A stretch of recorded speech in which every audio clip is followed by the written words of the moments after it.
没想到这一世，我竟背负着如此血海深仇。如今大仇未报，就要生死道消。赵无助。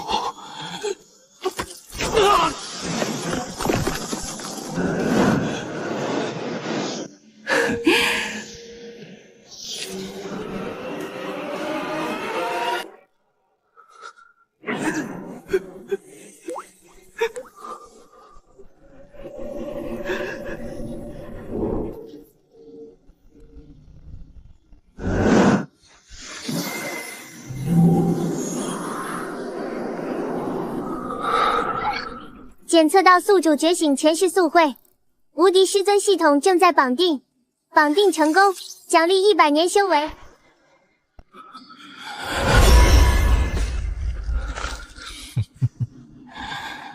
赵无助，你的死期到了。本童子的主要作用就是帮助宿主修图，有2大好处：一，可以同步拥有徒弟的修炼天赋；二，宿主授予徒弟的道高1个大等级的返还。宿主现在有1个修图的名额，并且之后每突破1个大境界，就可以额外解锁1个修图名额。系统，这100年修为，我可以直接使用吗？有的兄弟，有的。宿主只需要念头一动，就可以获得100年修为灌顶，而且是毫无副作用的。如此甚好，100年修为灌顶而入，太爽了！无需炼化，竟然能瞬息相融。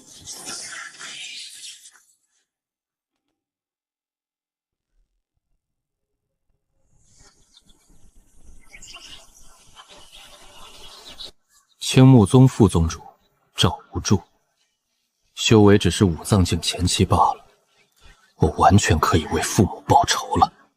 但青木宗作为大武王朝7大宗门之一，肯定有自己的底蕴。我若直接杀上青木宗，那跟送死没什么区别。10年都忍了，也不差这一时半会儿。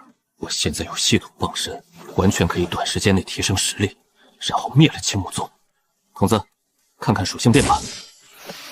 宿主楚渊，年龄50，天赋中上等，潜力魂功境之姿，修为5藏境后期，功法赤金玄元功，地身剑劫，飞身游龙，地阶下品，小成，徒弟02。刚才突破1个大境界，增加了1个收徒名额，倒也不错。现在可以收2个徒弟了，但是按照套路来说，应该很难能有满足条件的。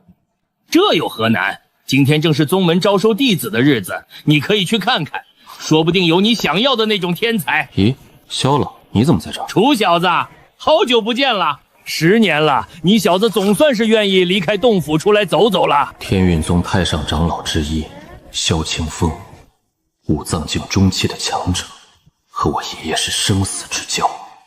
我父母去世之后，最担心我挺不过去的，就是萧老了。你小子现在是什么境界？我明明记得1年前给你送修炼资源的时候，你还是玄丹境中期，现在怎么好像比我还强了？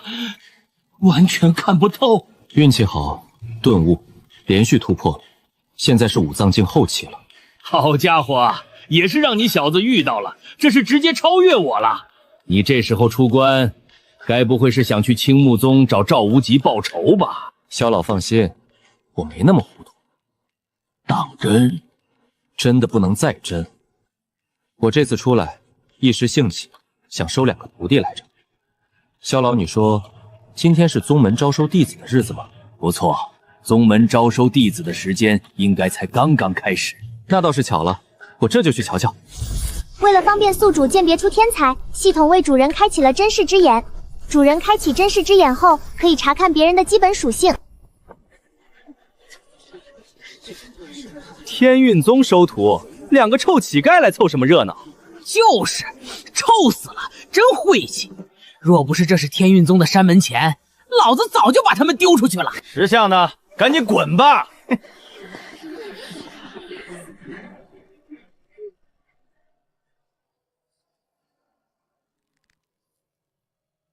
哥哥，拜入宗门真的可以吃饱饭，再也不用饿肚子了吗？是的，只要我们拜入宗门，以后就不会饿肚子了。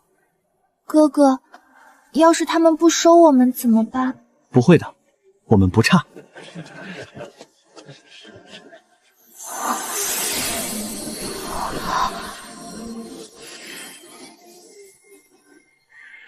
哎呀，这是重瞳拥有者和至尊骨拥有者。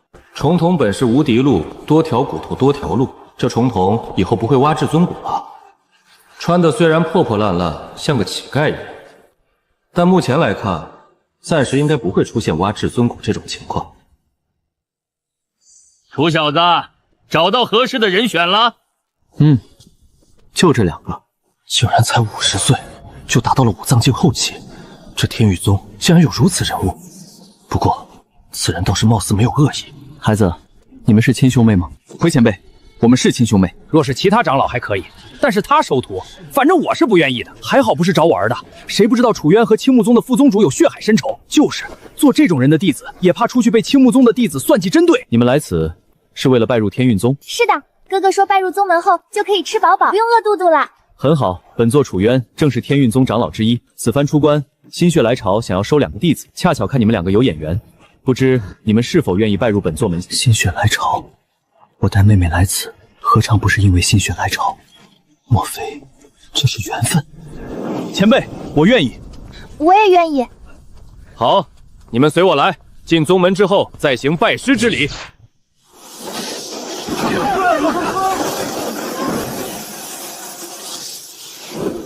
慢着，此人我要了。可恶，竟然追到这里来了！竟然是血刀门的人。此人的修为与我一样，都是5藏境前期，应该是血刀门的一位护法。不愧是大气运者，总是什么时候都会出现一些意想不到的插曲。这位血刀门的道友，不知有何贵干？哼，这2人跟我血刀门有恩怨，我需要带走。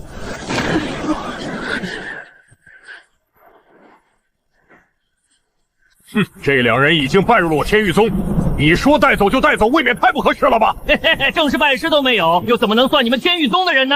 我现在要将人带走，你们若是不想面对我血刀门的怒火，就乖乖别动。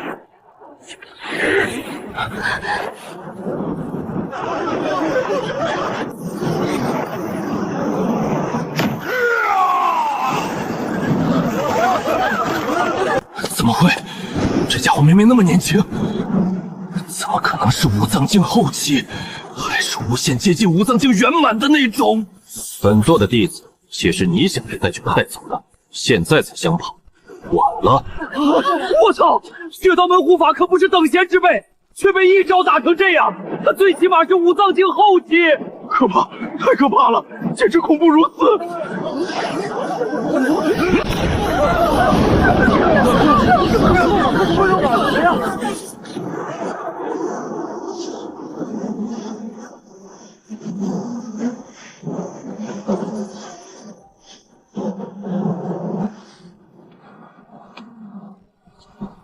走吧，跟我回宗。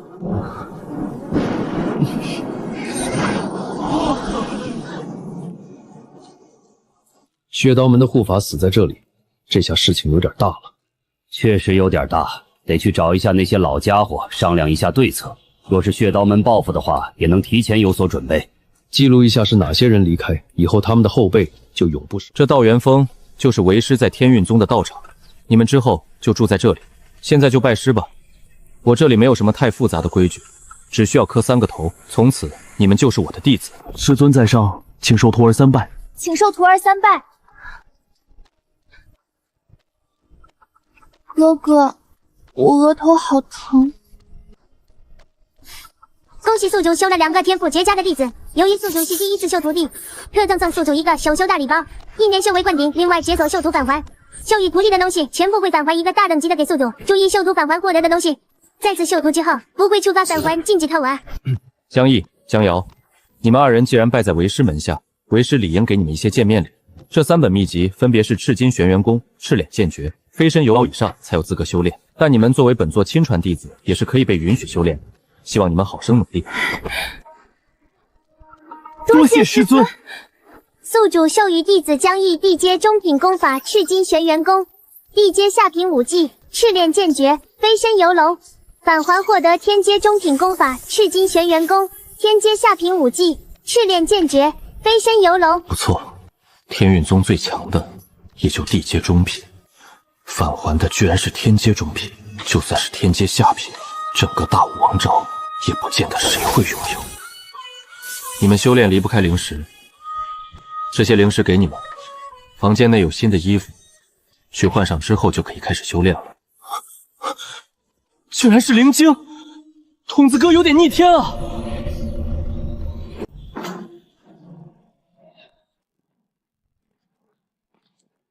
说吧，什么事需要叫出我们这些老家伙？楚渊出关了。那小子出关怎么了？莫非是走火入魔了？那倒没有，他好得很，不但没有走火入魔，还顿悟了。顿悟后，修为突破到五藏境后期。五藏境后期？这怎么可能？他才50岁，顿悟也不可能跨越如此快吧？萧老鬼，你莫不是消遣我们不成？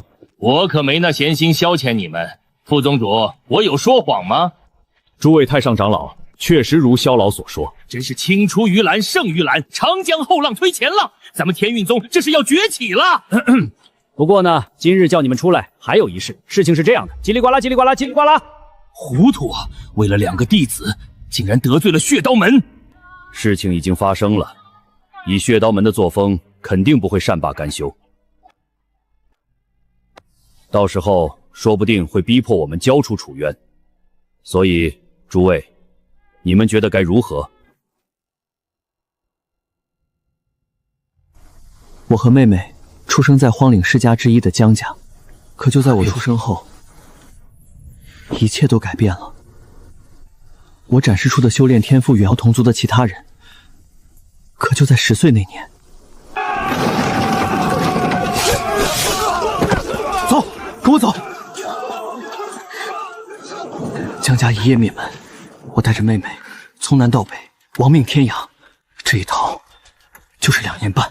徒儿也没想到血刀门的护法竟然会追到这里来，好在有师尊您在。你们既然是我的徒弟，我自然会护你们周全。别说血刀门了，就算是更强大的势力，为师也不会把你们交出去。师尊，您杀了血刀门的那个护法，恐怕要不了多久，血刀门的其他人就会找上门来。放心，就算是天塌了，也有为师顶着。你带着江瑶先去休息。是，师尊。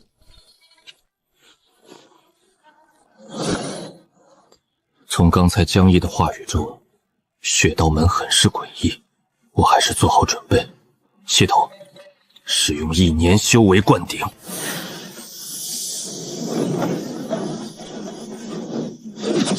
这从五藏境后期到魂宫境前期，这差距比从玄丹境中期到五藏境后期跨度更要大。但这一次更大的跨度，却只用了1年的修为灌顶。这就是我那2个徒儿给我带来的天赋效果吗？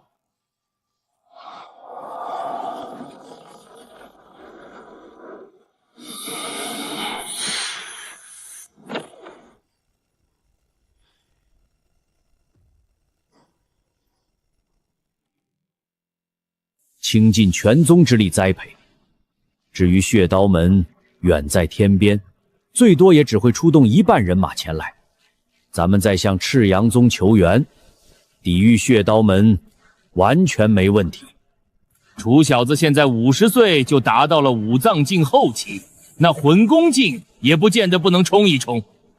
若是他达到了魂宫境，到时候咱们天域宗就是大武王朝第1宗门。不是，说了半天，那小子人呢？咱们总得见见他吧，把咱们的想法也直接给他说一下。他刚带弟子回去，估计还在忙弟子的事情。我给他传讯一下，让他来一趟。不用传讯了，我在听着呢。我操，是谁？是谁在说话？楚小子，既然来了，为何还不现身？原来是这小子，不错，竟然连我都查探不出来，这隐匿手段有一手啊！我还在道元峰。胡扯！道元峰离这里几10里，你能把话传到这里来？你以为你能神识传音啊？不愧是萧老，这都被你发现了。不要调皮了，我看到你了，快出来吧！我真在神识传音。你猜我信不信？信，我信了。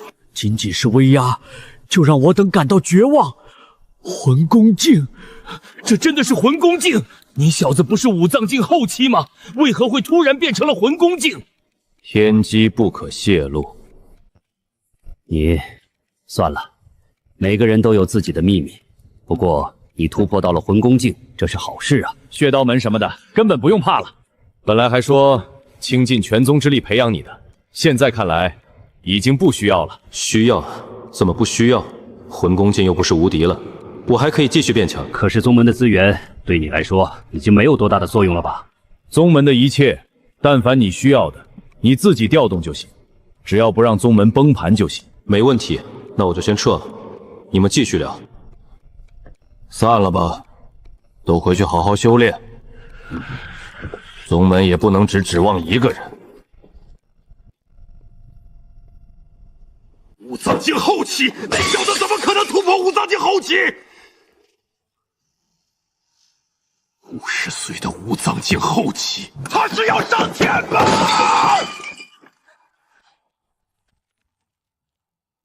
回禀副宗主大人，消息千真万确。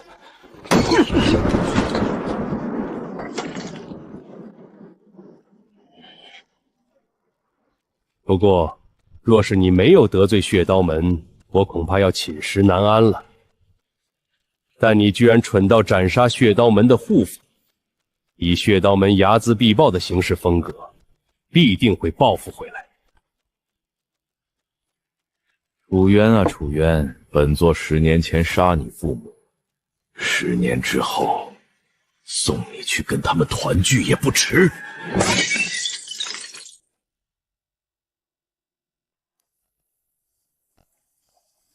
门主，九护法的命灯灭了，他死了？莫非他找到那2人了？确定了，九护法找到了那2个孩子，不过那2个孩子已经被天运宗的一位长老收为弟子。九护法让对方交人，对方不但不交人，还把九护法给杀了。本座虽然仅仅是五脏境圆满，但是凭借种种手段，面对魂宫境前期也可以一战。召集所有人，随我去天运宗。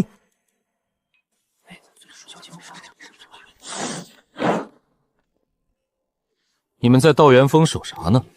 这不是没见过魂宫镜吗？想要亲眼看看，又不好进去打扰你，所以就在这周围等等你出来喽。难怪从我一出现，你们眼睛跟装了扫描仪一样，都在打量着我。这几个宗门老登，平时对我还不错，平时又是送资源又是关心的，也不介意满足一下他们的小愿望。那你们可瞧仔细了。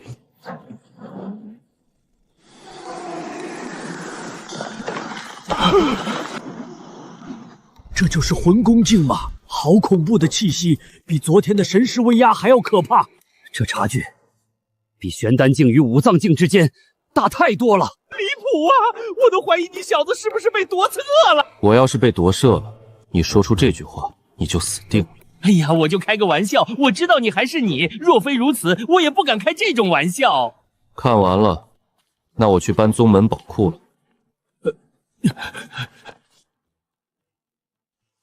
楚小子，你要不要留点？你要是全拿走了，宗门可要废了。诸位放心，我只是借用一下而已，明日就还回来。另外，诸位身上应该也有不少宝物，都给我吧，照样明天还你们。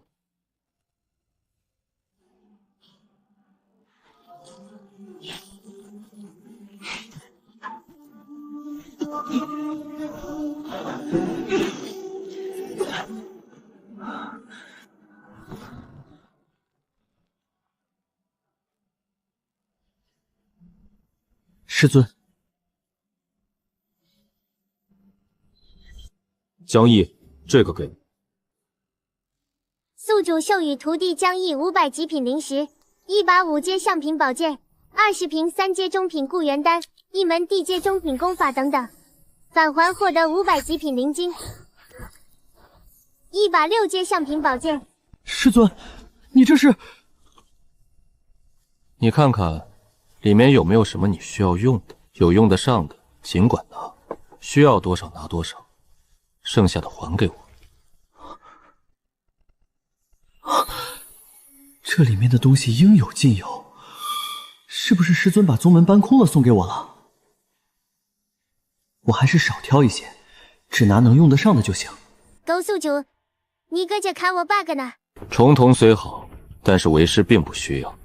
你好好努力，让为师看看，重瞳究竟是不是浪得虚名。师尊的眼睛果然将我完全看穿了，什么也藏不住，包括重瞳。好好修炼，不要埋没了你的天赋。师尊对我极好，反而是我一直心存警惕。师尊放心，我定不会让你失望的。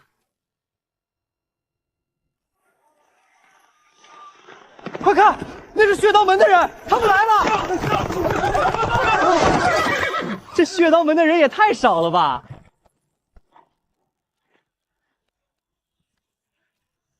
你懂什么？血道门据得知的消息，血道门门主已经达到了五脏境圆满。他到底是怎么做到的？真是一个比一个变态。好，好，好！没想到此地居然有真正的魂功境前期，此人绝对是一个天才，恐怕一直都在隐藏修为。什么10年从玄丹境修炼到五脏境后期，肯定是假的。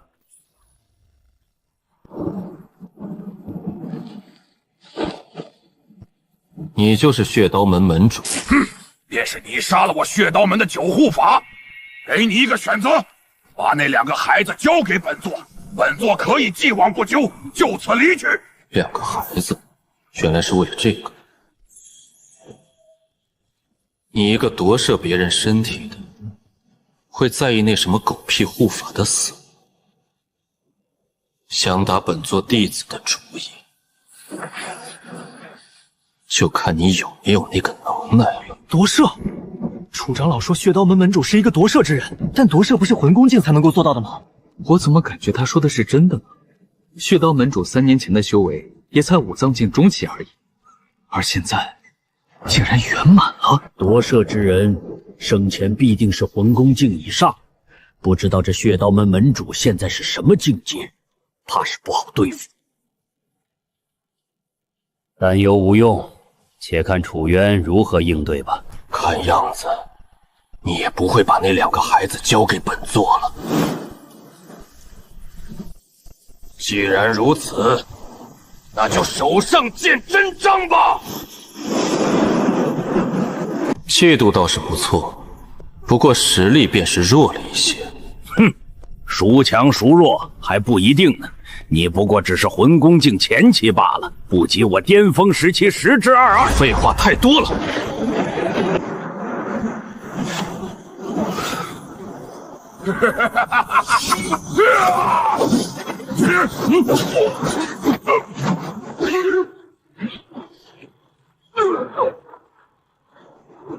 不愧是老怪夺舍，这威能已经媲美魂功境前期了。快，一起帮助门主！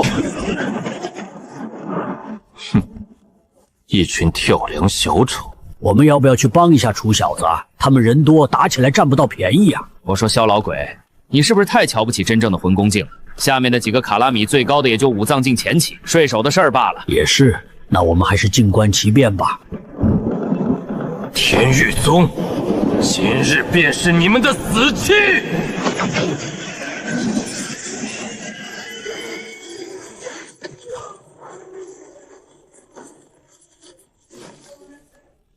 这魂功境，那楚渊竟然是魂功境，这怎么可能？50岁的魂功境啊！什么楚渊？那是楚前辈，楚老祖。我就说楚前辈怎么知道对方是夺舍之人？原来楚前辈竟是魂功境大能。速速禀告陛下，有新晋魂功境大能。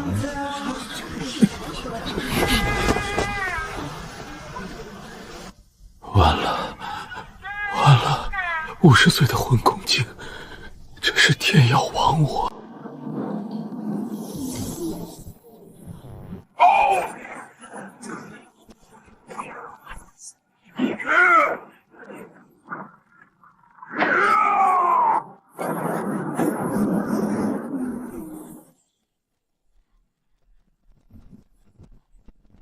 既然今日你主动送上门来，本座就将你的命收走了。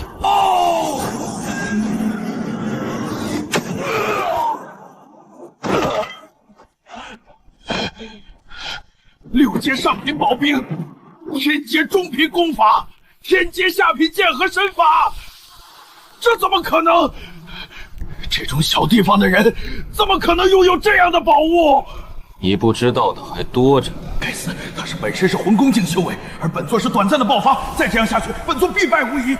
道友，本座认栽了，就此停手吧。我们就此和解，恩怨一笔勾销，如何？此时此刻，你莫不是在说笑？好，那本座就跟你鱼死网破。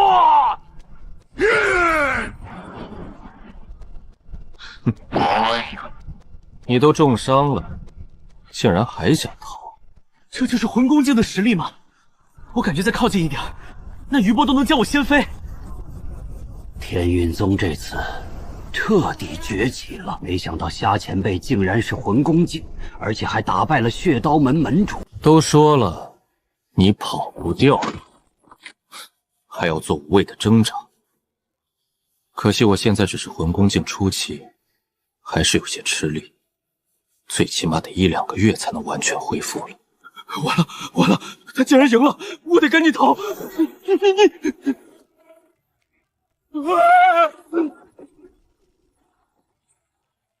爹娘，孩儿为你们报仇了。不错嘛，7个人有5人都是5藏境。前辈，聒噪！好歹是曾经的魂宫境修士，怎么会这么穷？想来那人夺舍之后，把丹药那些都用完了。血阴殿直视灵化园，那个夺舍的人应该就是灵化园，来自于一个名为血阴殿的势力。一个魂宫境竟然只是担任执事，而且从那人口中得知，他之前应该不只是魂宫境初期。这样看来，血阴殿的势力应该不小。哎呀呀，这不仅把之前拿去的那些宝物还了回来，并且还加了许多。这才1天的时间，我宗门的底蕴竟然翻了好几倍啊！如今还出了个魂宫境大能，真是天佑我天运宗啊！用不了多久，我就能突破魂宫境中期。若是现在才和对方一战，我不用燃烧修为力量和元神之力，也可以将对方抹杀，并且短时间内就可以。过去1个月了，也该看看弟子们了。咦，是师尊，您看我厉害不？厉害，厉害，不错，已经炼体境圆满了。哈哈，都是师尊给的资源多。咦，这2个孩子的修为竟然提升这么快！江毅、江瑶，这位是天运宗太上长老之一。拜见太上长老。哈哈，叫什么太上长老？我名为萧清风，你们叫我萧爷爷就行。以后在这天域宗遇到什么事情，报萧爷爷的大名，绝对有用。萧老，想必你来此应该不是为了这事吧？你这个月都在闭关，外面确实发生了一些事儿。哦，说来听听。首先是青木宗了，在得知你是魂宫境，他们已经吓破胆了。那些高层连夜卷着宗门底蕴跑路了，一夜之间，青木宗名存实亡。现在大武王朝7大宗门就只剩下6大宗门了，而且剩下的5宗已经认可咱们天运宗为第1宗门了。每个宗门都送了不少的宝物过来，现在那些宝物都在宗门大殿摆放着。你看，等下是你自己去拿，还是让人给你送来？反正那些东西，宗门一致决定都是你的，咱们不要一分。跑得倒是挺快，他们最好祈祷不要被我遇到。还有一件事，大武皇室那边也送来了许多的宝物，并且还说等你这边有空了，他们的老祖宗亲自上门拜访，说有事相商。萧老，那皇室老祖宗是什么修为？可有大概消息？只知道是魂宫境，反正100年前就是魂宫境了。至于现在是什么境界，就不得而知了。不过应该不会太夸张。行吧，那有时间就会一会对方。萧爷爷，荒岭血刀门那边可有什么消息？血刀门那边，我们自然是也关注的。据说他们得到消息之后，也如同青木宗一样，都逃了。现在的血刀门就只剩下一层壳了。江毅，血刀门的漏网之鱼，等你以后修为上去了，再一个个找出来就是。你现在的重心是提升修为。是，师尊。还有一件事，以你现在的修为，长老的身份已经配不上你了。以你的性子，也没兴趣当宗主，所以宗门高层一致决定，让你担任宗门的老祖，太上长老见了也要行礼的那种。行，一个名誉称呼，我就不推辞。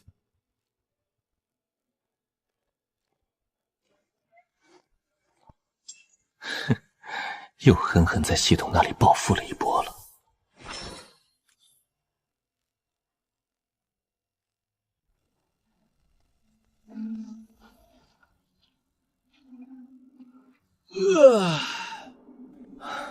本座终于突破到五脏境中期了，宗门实力再次提升，得去给他们看看，让他们高兴高兴。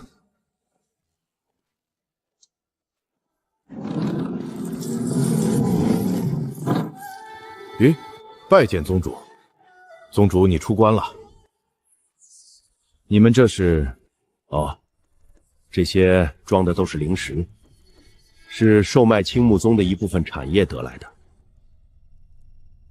副宗主和太上长老他们吩咐过，所有收益都送来这里。哦，等等，你们说售卖谁的产业？叽里呱啦，叽里呱啦，事情就是这样。青木宗不是排在我们的之上，售卖青木宗的产业，这是不是有点倒反天罡了？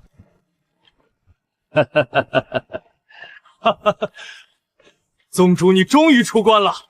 哟，五脏境中期了，恭喜恭喜啊！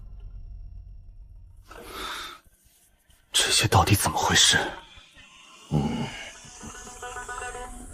老夫来说吧，事情是这样的。什么？魂宫境？我们天域宗竟然多了一位魂宫境老祖，而且还是只有50岁的楚渊。要不我退位，让他来。他才不愿意当宗主。再说了，宗主哪有老祖有格调？那好吧，那我继续当宗主。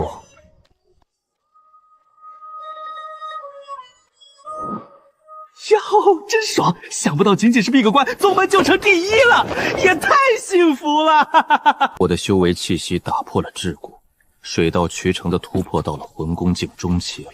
如今又闭关1个月，终于是突破了。最重要的是，功法大成了，还得多亏了2个徒弟的天赋。若是没有2个徒弟的天赋加成，说实话，我这辈子能不能把天阶中品功法修炼到大成，都还是另外一回事。魂宫境中期的修为，加上天阶中品功法大成，光是修为质量和数量，就不比一般的魂宫境后期差了，有过之而无不及。接下来就是把天阶下品身法飞身游龙修炼到了大成。如今徒弟名额又多了1个了，看样是得去大武皇城走走了。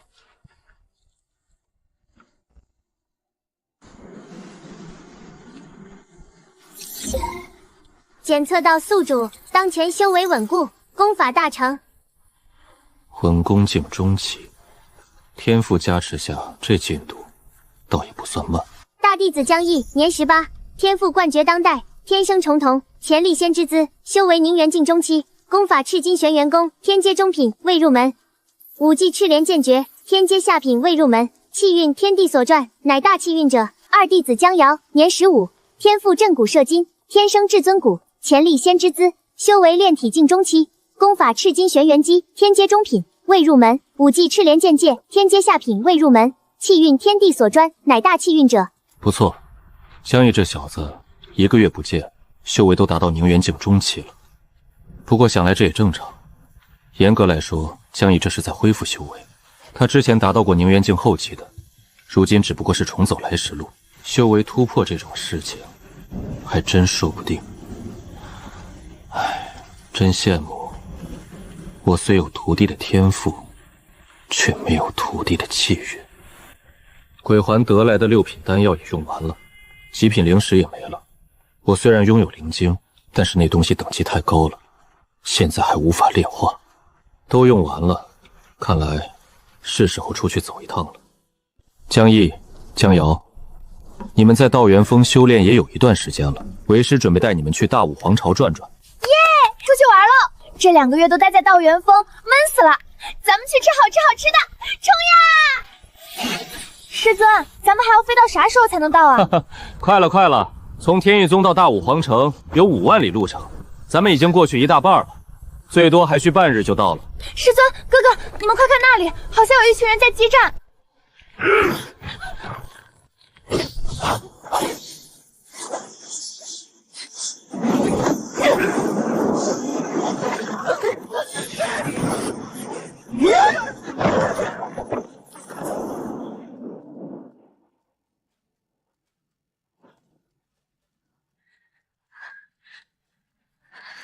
该死！数日前，我碧云宗的一位长老带着弟子外出历练，途经此地时被邪修吞杀。那时他不过才4阶，现在这东西竟然突破到了5阶，这次失算了。本座拖住他，你们先走。宗主，我们不走。宗主，我们也不走，这是命令，你们帮不了什么。再这样下去，我们全都得交代在这里。你们先走，本座之后找机会撤。这好吧，宗主你保重。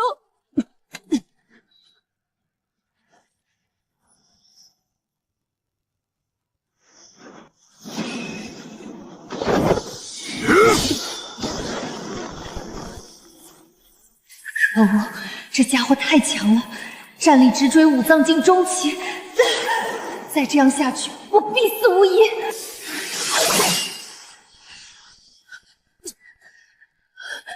后面的道友，前方有5阶邪修，速速退去，远离这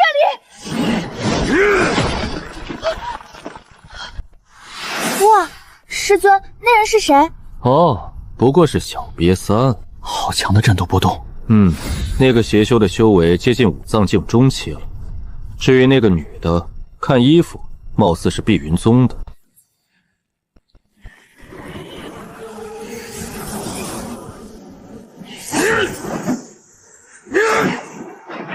好吓人！他完了，剃到钢板了。不过是幻化人形的孽畜，吓到本座徒儿了。给我放！好了，别怕，已经死了。轻描淡写的一击必杀，那是何等实力才能做到？最起码5藏境圆满。等等，那张脸，这不是天运宗的楚老祖吗？碧云宗林雪燕拜见楚前辈，感谢前辈救命之恩。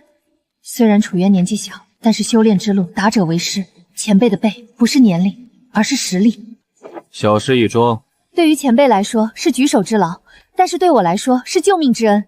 对了，前辈，不知这邪修的内丹，你是否另有他用？怎么，你想要？如果前辈不需要的话，我愿意向前辈购买。妖丹15万上品灵石，前辈若是愿意割爱，我愿意出18万上品灵石购买。行，不过我只需要极品灵石。可以是可以，但是我现在身上没有这么多极品灵石。无妨，你让人送去天运宗就行。那就多谢前辈了。放心，我定会亲自把灵石送到天运宗。走这么快，难道我一点魅力都没有吗？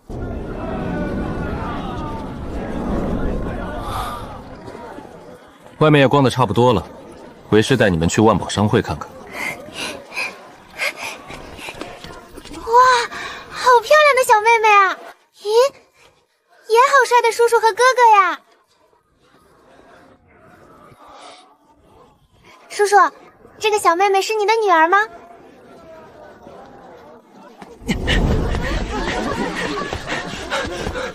小妹，你又乱来！不好意思，小妹不懂事，若是冲撞了前辈，我在这里给前辈道歉。倒是无妨。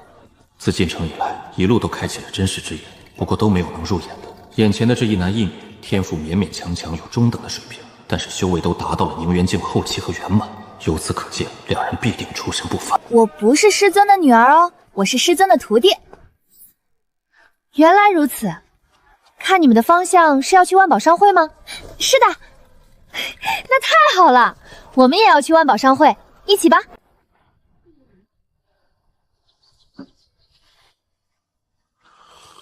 你们两个是本地人吧？回前辈，我们都是本地人，在下张涛，舍妹张云。这皇城之中，近来可有什么有趣的事情？有的，有的。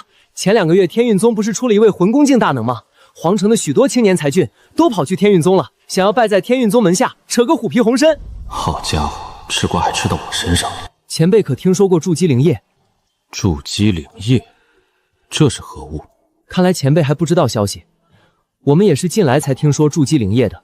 炼体境或者宁元境服用之后，可以强化自身根基，快速提升修为。实不相瞒，我们家的长辈也会参加这一次竞拍，但是希望渺茫。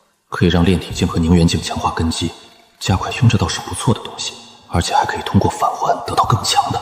这筑基灵液，逍遥王志在必得，其他人想要争夺，其实很难喽。逍遥王是谁？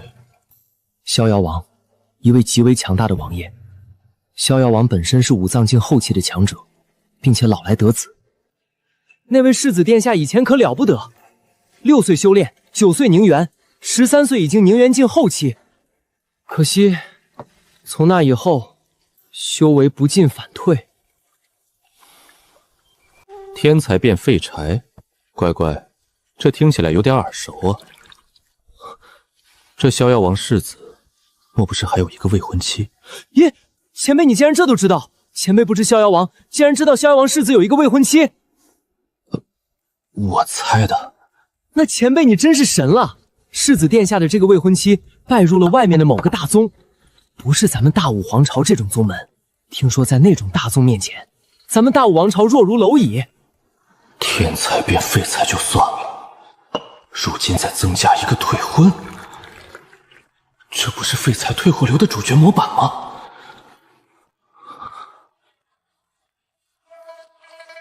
进城随便遇到2个人，就听到了这样的消息。莫非我自身气运不错，还是童子哥在发力？不过不重要，重要的是那位世子殿下如果真是主角模板的话，那说什么也要将对方收入门下。不知这筑基灵液什么时候开拍？倒是挺巧的，就是今日，而且看时间应该半个时辰左右就开始了。那确实挺巧，我要先去买一些东西，两位小友就此别开吧。多谢你们分享的消息，小二结账。这万宝商会倒是气派，不愧是大武皇城第一商会。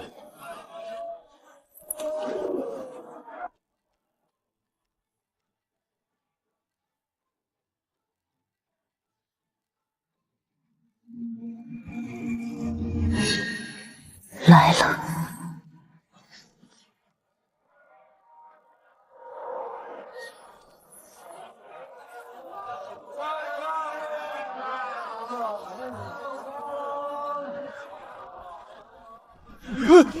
快看快看，竟然是万宝商会的会长！哎，他在找人吗？哇，这位可是万宝商会的一把手，论地位的话，大武王朝的皇帝也要看对方脸色。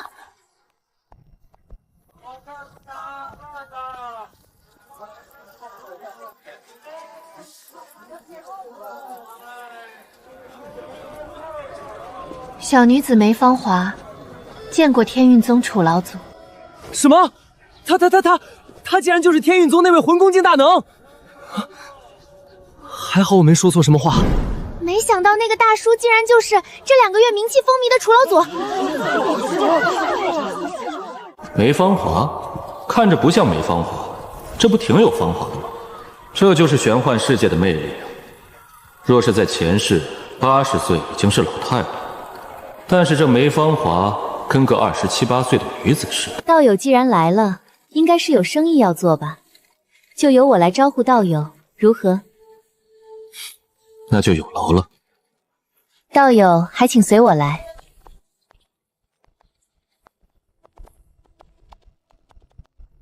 江毅、江瑶，你们在此处歇息一会儿。为师跟梅会长有笔生意要谈。好的，师尊，我会照顾好妹妹的。道友，这边请。梅会长，我很好奇，你是怎么发现我来了？万宝商会有6阶阵法，其中一个作用就是探查，再加上我看过记录道友战斗画面的留影石，所以才认出道友来。我需要购买一些修炼用的5阶丹药，品质要最好的，然后再兑换一些极品灵石，不知道有没有修炼用的6阶丹药。品质最好的5阶丹药和极品灵石都没有问题，不过修炼用的6阶丹药并没有。道友也知道，在你之前，也就这大武王朝的老祖宗是魂宫境。问题是这老东西自身会炼丹，很少购买丹药，所以没销路，自然就不会有卖了。倒也是这个道理。行吧，那就要前面的那2种。不知这5阶修炼丹药有多少种？共有11种。每种来个10品，其他的全部换成极品灵石。谢谢。除了购买丹药之外，大概还能兑换3000极品灵石。那就劳烦了，我打算参加一下你们的拍卖会，等结束之后再过来取吧。可以的，道友既然要参加拍卖会的话，那就去吧。正好还剩下1个包厢。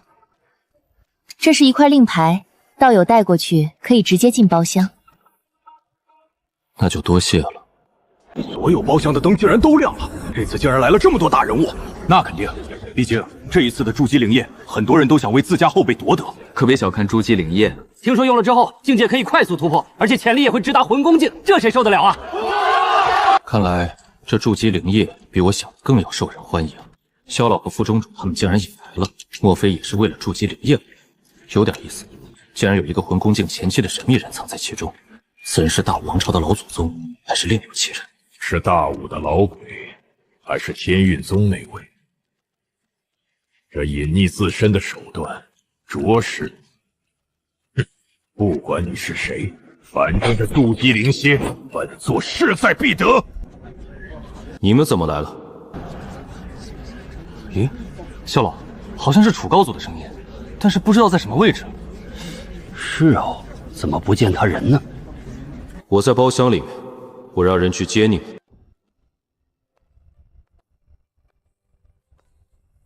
可否去帮我接几个人？可以，请问要接哪些人？那几个。好的，您稍等。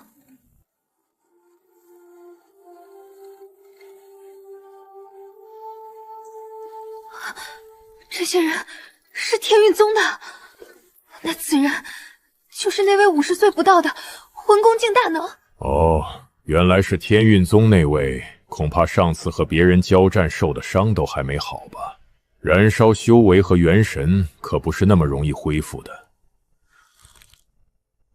希望不要惹到本座。呵呵，萧老副宗主，你们怎么来了？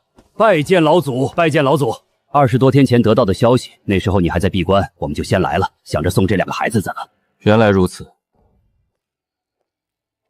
让诸位久等了，我是本场拍卖会的拍卖师秋雅，我宣布拍卖会现在正式开始。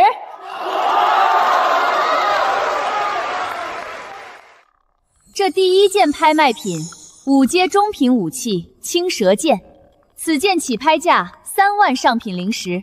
每一次加价不得低于1000上品灵石。4万，我出6万。5阶对应五脏境，而五脏境在大武王朝已经是接近天花板的一个层次了。老祖，我确实缺一把合适的剑。既如此，那就拍。40万上品灵石第3次成交。恭喜天字1号包厢的贵客拍下青蛇剑，本次拍卖品会在拍卖结束之后送达。接下来我们要拍卖的拍品是九阳神功，受我拍卖行贵客张前辈所托。此功法的起拍价，每一次加价不得低于1000上品灵石。切，这些东西不过是一些废品，真正的宝贝是压轴的筑基灵液。本座这次说什么也要拿到手，不惜代价。接下来的这一件便是今天的压轴宝物——筑基灵液。它的作用想必不用多说了吧？在场的人大部分应该都是为了它而来。筑基灵液只有1瓶，起拍价10万上品灵石，每次加价不低于1万。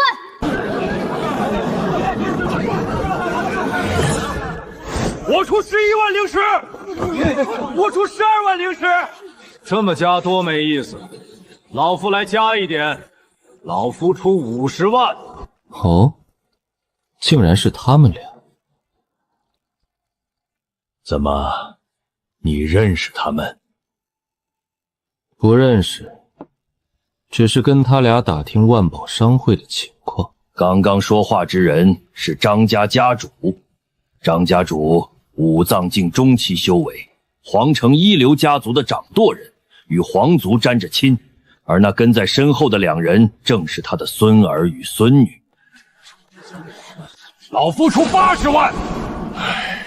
没法跟他们争了，尽力了。100万，本座逍遥王犬子实在是需要筑基灵液，小王在这里，请大家高抬贵手，给小王一个面子。罢了，既然逍遥王都这么说了，我们古月宗就给逍遥王你这个面子，不争了。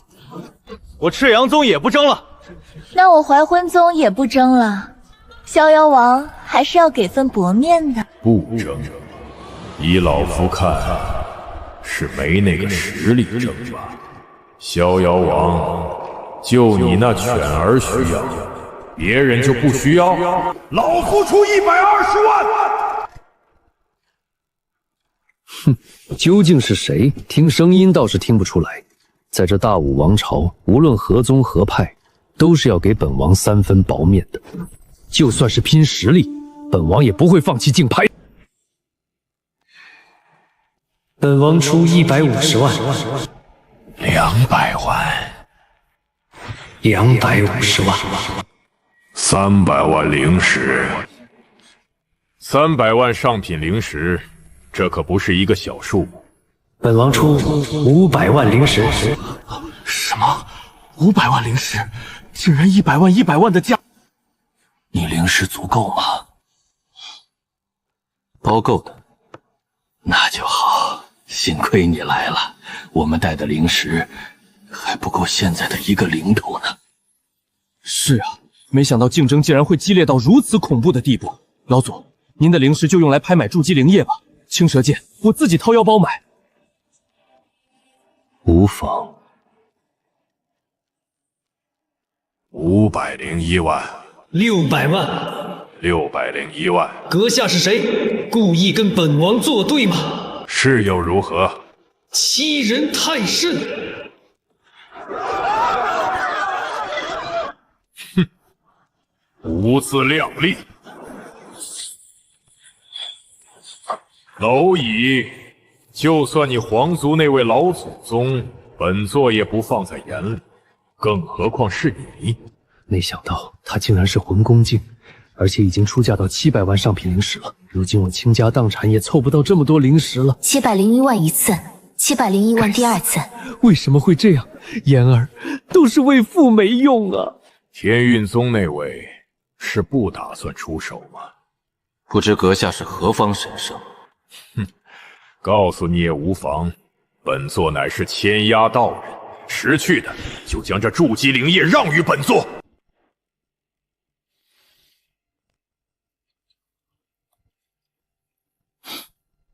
你们知道这千压道人是谁不？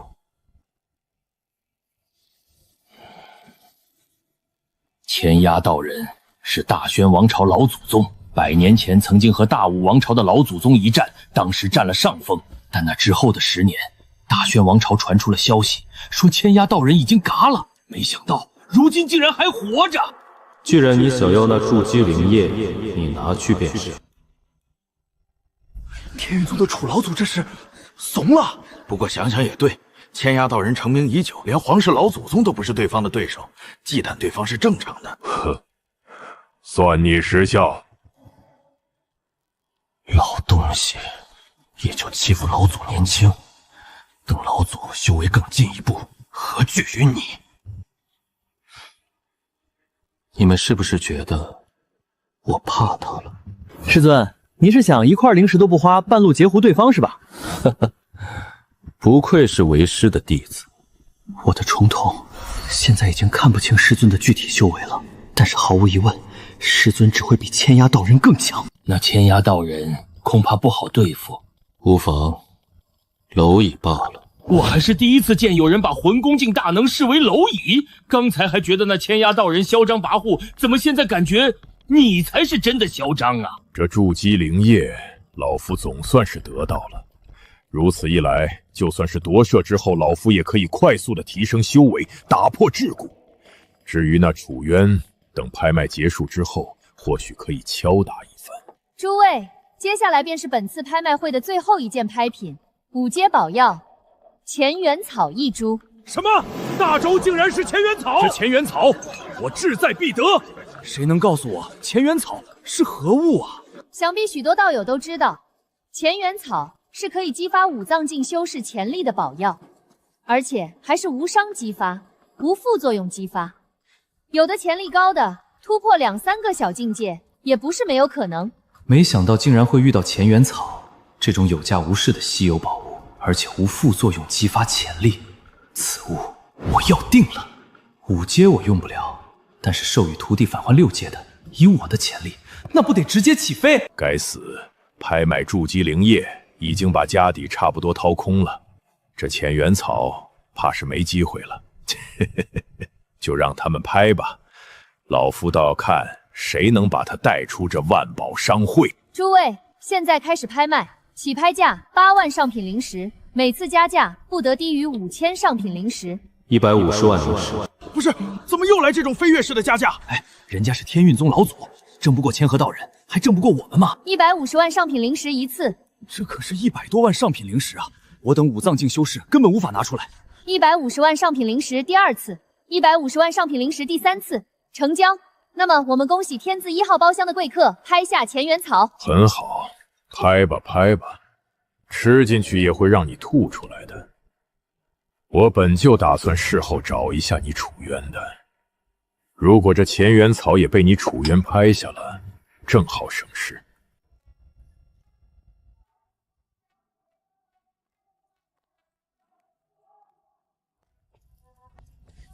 小女子秋雅见过楚前辈，这是前辈拍下的青蛇剑和乾元草。本座用164块下品灵晶支付，可以的吧？自然是可以的。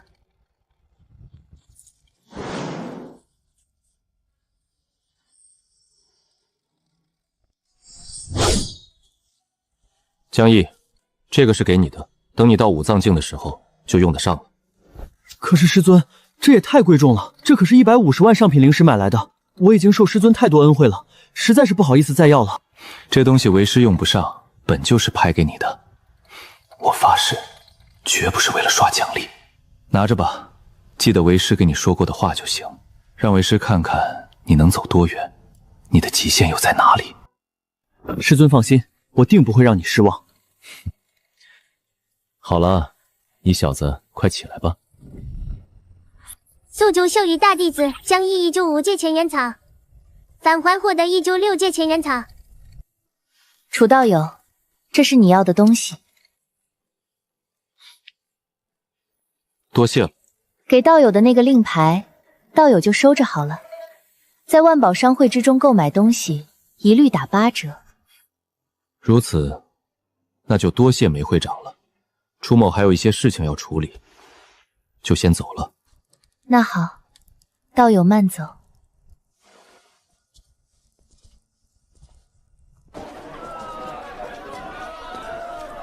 萧老，你和副宗主先回宗吧。江毅，你照看好妹妹，为师去就回。再晚些，筑基灵液可就跑了。好的，师尊，你要小心。为了保险起见，能够一击必杀，我觉得修为还可以先提升一下。这乾元草的力量和生命精气瞬间就融入我的修为，这种感觉像极了修为灌顶。Hello， 又见面了，还是说在等我？该死，竟然真的是冲老夫来的！我去，为什么会这么快？而且气息还这么强，这不可能！老夫不甘心，我一切都准备好了，老夫要活出第二世！聒噪！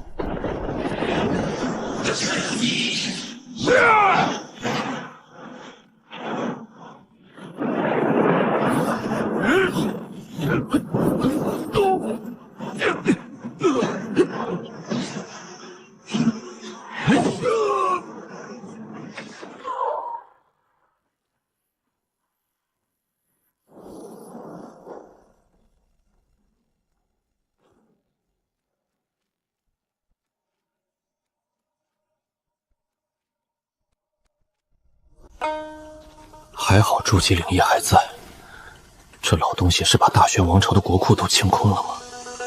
这些修炼物资是从宁元境修炼到武藏境圆满的，样样都有。这老家伙该不会是想要夺舍吧？还别说，真有这个可能。毕竟100年前就和大武王朝的老祖宗有一战了。如今这么多年过去，也该大限将至了。而且之前战斗对方的实力已经接近魂宫境中期了。100年过去了，似乎没什么长进。千崖道人想要夺舍别人，而我嘎了他，是不是等于间接救了一个人？如此说来，这人运气还不错。魂宫境圆满，在大武王朝甚至是周边区域都可以横着走。虽然我现在是魂宫境圆满了，不过还是得去进步。进步，收徒是一个不错的途径，正好可以去看看逍遥王的那个儿子。如果是气运之子的话，那就赚大了。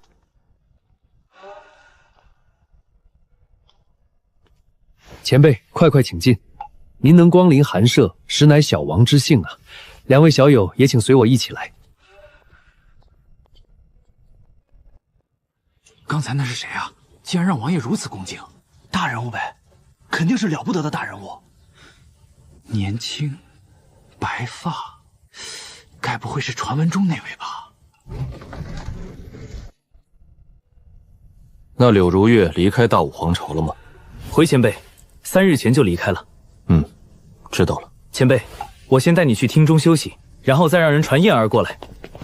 不必这么麻烦了，咱们直接过去就行了。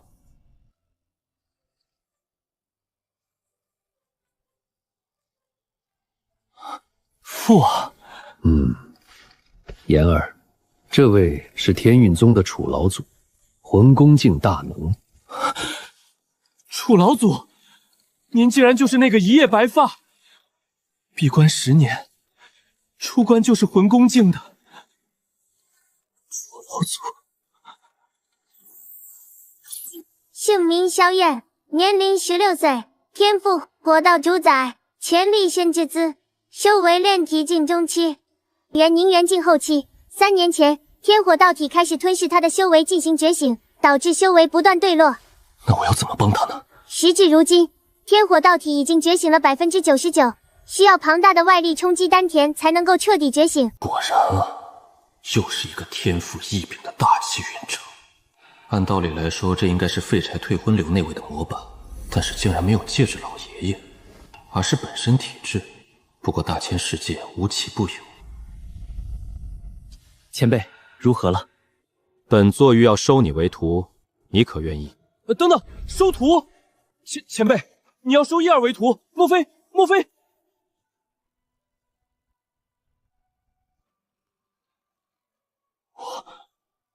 我真的可以吗？入我门下，可让你摆脱困境。愿意，我愿意。师尊在上，请受徒儿一拜。好，从今往后，你就是我门下第3位弟子。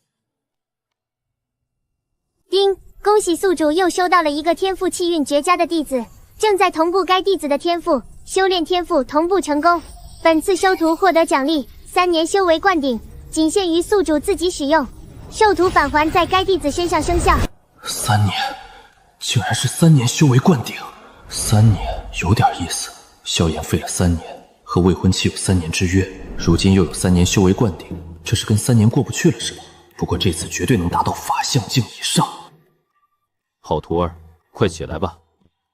等会给你介绍一下大师兄江毅和二师姐江游，他们2个是亲兄妹。燕儿，我跟你说，那分别已经是宁元境中期和炼体境中期了。传闻之中，师尊收了2个弟子，一个是炼体境后期，一个还没开始修炼。怎么短短2个月，修为大变样？且不说进步多快，光论年龄和修为就远超常人。师尊收的都是什么妖孽天赋的徒弟啊？萧炎没废之前，也是18才修炼到了宁元境后期。既然江毅进世能重修回来了，那燕儿是不是也可以？拜见大师兄。三师弟，嘿嘿，我竟然也当师姐啦！三师弟，这个给你吃哦。谢谢二师姐。那为师就更该给点见面礼了。喏，这是刚才斩杀那个千压道人得到的战利品，除了筑基灵液之外，其他的就送你了。谢师尊。前辈，这……父王，怎么了？言儿，你可知道千压道人是谁？父王，我没听说过。千压道人是大宣王朝的老祖宗。什么？那岂不是说魂宫境的大能？那里面的东西岂不是太珍贵了？师尊，这太贵重了，我不能收。休要推迟了，你问问你大师兄他们，为师送出去的东西岂有收回来的道理？确实没有，师尊一向出手大方，对弟子极好。对了，不是说师尊斩杀了千压道人吗？在哪里斩杀的？遥想100年前，千压道人和老祖宗一战，老祖宗惜败。而不久前，楚前辈在万宝商不远处一剑就秒杀了千压道人。一剑秒杀魂宫境，师尊的实力竟然如此，恐怖如斯，简直比我见到的任何人都妖孽。好了，既然你已经拜入为师门下，那么现在为师就开始助你脱离困境。真的可以吗？简单。师尊，要我怎么做？你什么都不用做。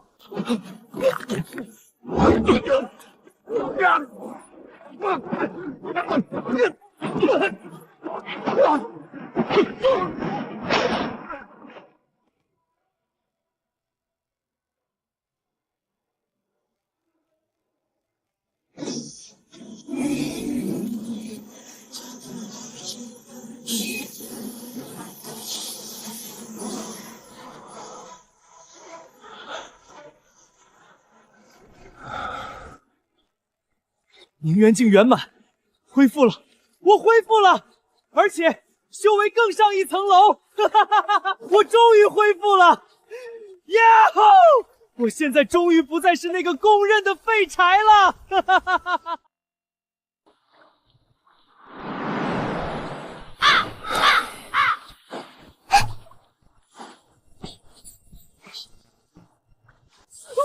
完了，丢人丢大了，没脸活了。大型社死现场啊，这么多人看着呢。言儿，还愣着干嘛？快感谢你师尊啊！对，感谢师尊再造之恩。楚前辈，实在是太感谢你了。好了，快起来吧。为师既然收你为徒，自然是要救你的。恭喜了三师弟！恭喜你，三师弟。嘿嘿，侥幸罢了，还得多谢师尊。对了，师尊，刚才是怎么回事？为何你打我一顿，我就好了，修为全恢复了？你之所以修为倒退，是因为身负特殊体质。3年前，特殊体质开始吸收你的修为和修炼成果，这也是不论你如何修炼，修为都无法稳住和提升的原因。如今时机已到，外力可助你觉醒。师尊不仅看出了三师弟拥有特殊体质，而且还知道如何帮助觉醒。现在怕不是已经有魂宫境之上的实力了？特殊体质，竟然是古籍之中记载的特殊体质。据说凡是拥有特殊体质的人，一旦体质觉醒，修炼比吃饭喝水还简单。原来如此，实在是太好了！多谢师尊，若不是师尊帮我，恐怕我这辈子都无法觉醒体质。今日真是一个大喜的日子，楚前辈你辛苦了，还请移步殿中，我好设宴款待。可以。师兄师姐，我带你们逛逛我家。去吧去吧。师尊，我等下再来找你哦。前辈您在此稍等，我这就去备宴。那正好找个地方提升一下修为，现在正是时候。接下来就是看我的天赋和汗水能达到什么地步了。系统，给加点，3年修为灌顶，梭哈！应遵命尊敬的宿主，正在修为灌顶。突破了，元神进一步凝练，和修为之力交融之下，可以形成元神法相。法相一出，如同巨人；法相一出，遮天蔽日，如同神明。还远远没结束呢，涅槃境。开！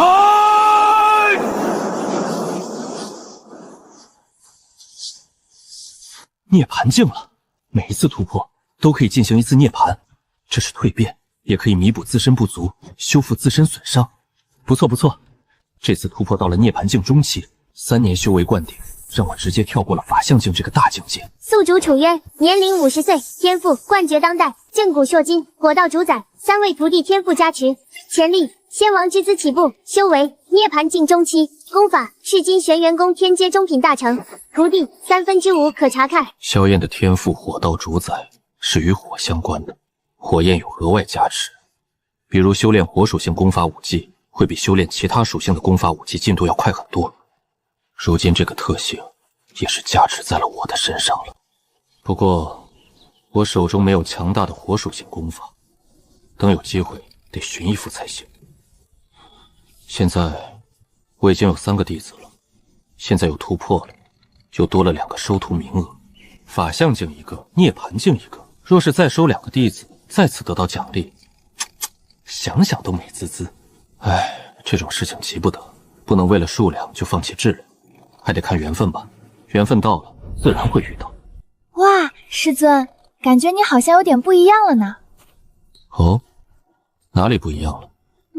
说不上来，反正就是不一样了。咦，好像知道了，头发比以前更亮了。萧燕，你的体质名为天火道体，修炼火属性功法武技会事半功倍。不过为师这里暂时没有火属性的功法武技，就先传点别的给你修炼，1门天阶中品功法，2门天阶下品武技。谢谢师尊。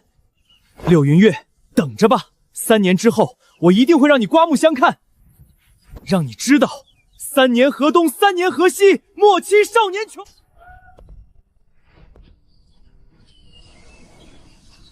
前辈，让你们久等了。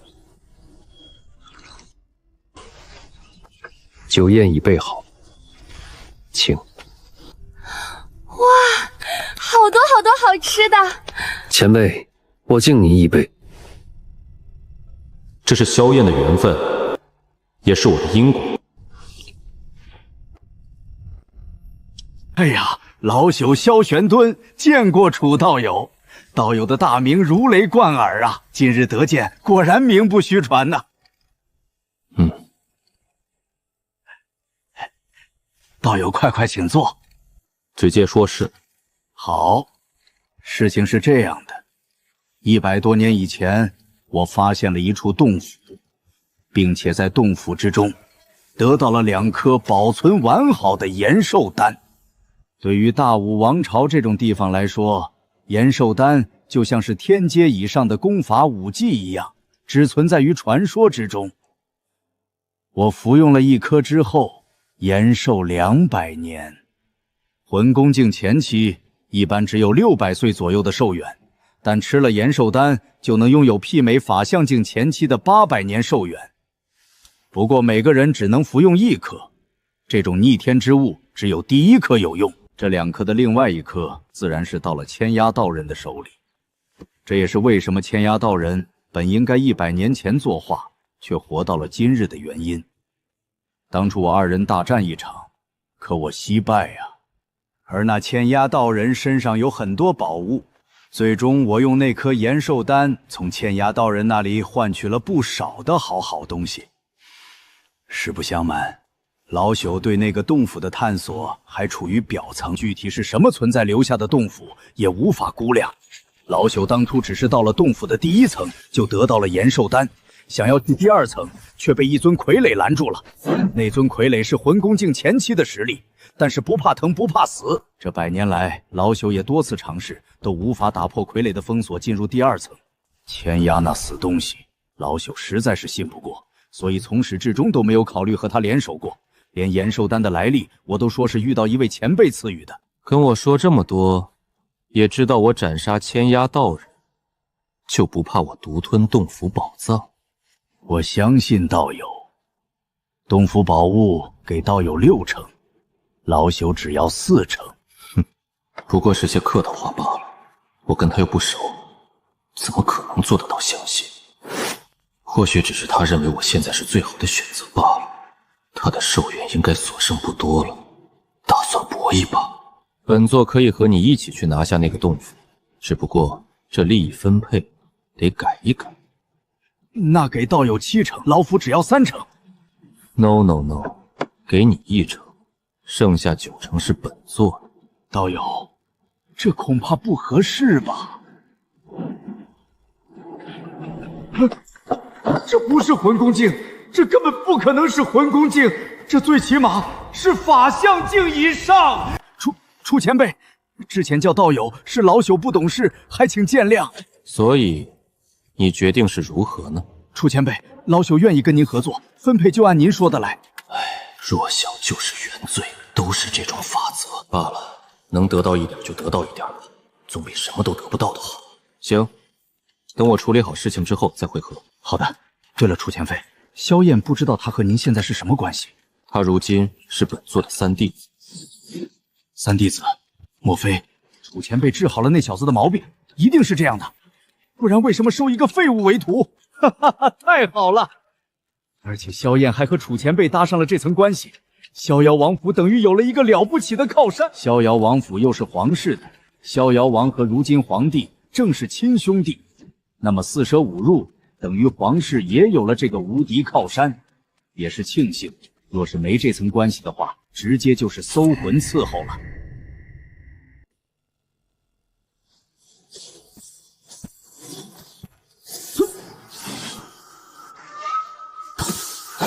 这个叫江毅的小子竟然如此强大，明明修为比妍儿低2个小境界，但反而占了上风。他使用的剑法强大的可怕。3师弟，承让。嘿嘿，想不到大师兄你竟然这么强，师弟我算是大开眼界了。能越2个小境界，短时间内击败萧燕，除了功法武技等级高以外，另一个重要的原因是他的重瞳。重瞳现在虽然并没有太明显的威能，但是却可以让他轻易的看透别人的招式，找出破绽。萧燕虽然才刚踏入宁元境圆满，但是体质特殊，对战力有加持，可以说同阶难逢敌手。但可惜遇到了江毅这个堪称开挂的重瞳，再加上本身就把一门天阶功法给修炼到极为高深的境界，哪怕是跨劫而战都不是问题，更何况还有其他底牌了。比我低2个小境界，竟然还如此快速的击败我，这太恐怖了。而且我的所有动机都被大师兄看穿，大师兄的眼光太毒辣了。果然，能被师尊看上的，就没一个简单的。若是二师姐和我同龄的话，恐怕我会被揍得很惨吧。一个个的实力都太强了，强得不像话，简直像是怪物一样。突然感觉压力好大呀，以后一定得好好修炼，不能拖了后腿。这大佬不愧是大佬，老祖刚刚给我传信了。楚前辈根本就不是魂宫境，极有可能在法相境之上，着实让人捉摸不透啊。不过这确是燕儿的福分和机缘啊。师尊，我回来了，婚事退了，退了。不过那人有点不知好歹，既然想在3年之后上冰魄谷来击败我，3年之后别说上冰魄谷击败我了，他恐怕连冰魄谷在哪里都不知道。就算是不废，他也绝不可能是我的对手，简直不自量力。蝼蚁不识天数太正常了，那些地方的生灵入不了10宗，永远都是井底之蛙，有的还颇为自大，实则全是小丑。天运宗是大武王朝的宗门之一，天运宗有一个人用了仅10年的时间，就从玄丹境前期突破到了魂宫境前期。什么？10年突破了那2个大境界，就算是放在10宗也是极为罕见的，说是凤毛麟角都不为过。他有多大年龄？只有50岁。什么只有50岁？而且是40岁才到达玄丹境前期，然后后面10年突飞猛进，这怎么可能？我也不知道是不是真的，传闻是这样的。那人应该是之前藏人了，绝不可能10年突破2个大境界。不过能在那种地方50岁突破魂宫境，已经是极为了不得的了。如此天赋，就算是放在10宗都是前列的。他是男是女？男的。那就算了，咱们冰魄谷只收女弟子。好了，回去修炼吧，尽量快点修炼到玄丹境，到时候才有资格学习谷内绝顶传承。是，师尊。林九婴，你终于出关了。阴压大长老，听说我儿子的魂灯灭了。2个月前灭的。谁？是谁敢杀我林九婴的儿子？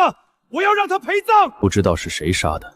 你闭关这段时间，3年前灵化元就外出游历了，一直未归，也没有任何的消息传回来。直到2个月前，他的魂灯灭了。你既然出关了，可要去为他报仇？自然是要去的。我通过魂隐秘术可以找到他元神覆灭的地方，不管是谁，我都要对方付出代价。行，去吧。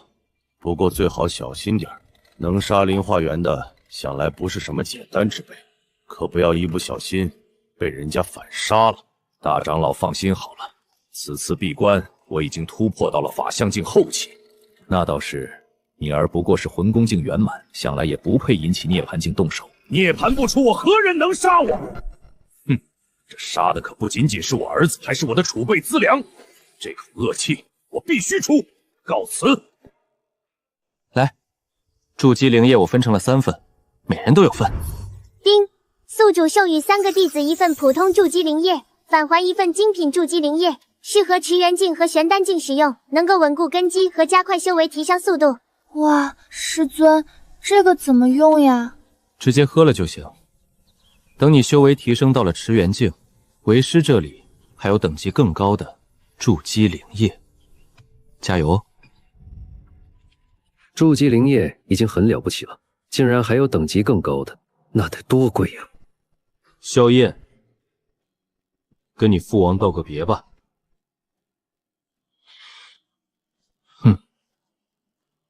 父王，我走了，您一定要保重。言儿，好好跟着楚前辈修行，有空的话就回来看看我。与人斗法要万分小心，安全最重要。我记住了，父王。楚前辈，您来了。老祖宗，孩子，你是好样的！咦，萧燕的修为竟然都达到了凝元境圆满，不仅恢复了，而且还进步了。好了，走吧，你们就留在此处等为师就行。好的，师尊，我会照顾好妹妹和3师弟的。是啊，是啊，您就放心吧，师尊，我们会自己照顾好自己的。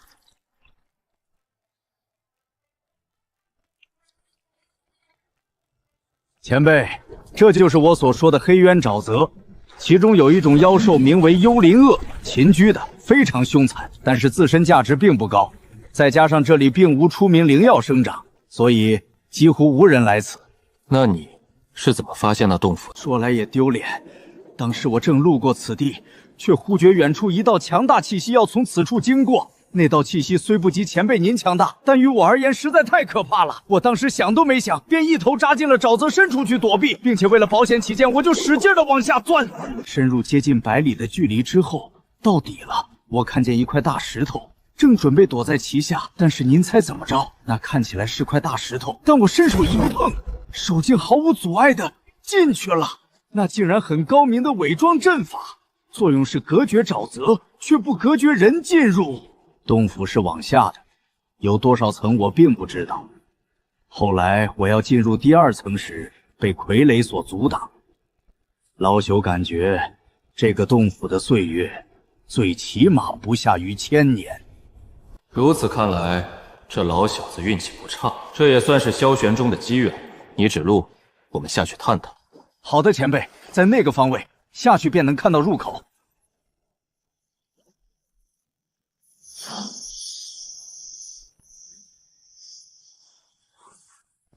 当初拿第2层没办法之后，我就在想有没有什么地方直通第2层的。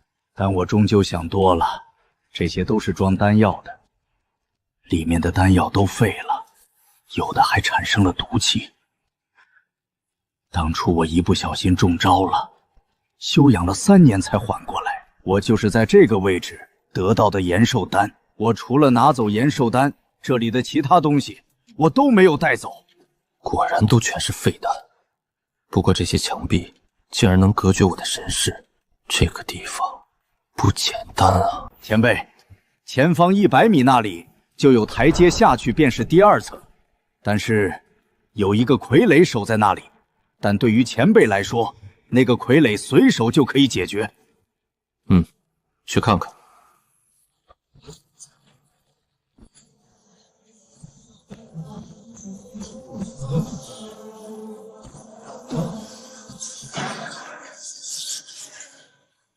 真是人比人气死人啊！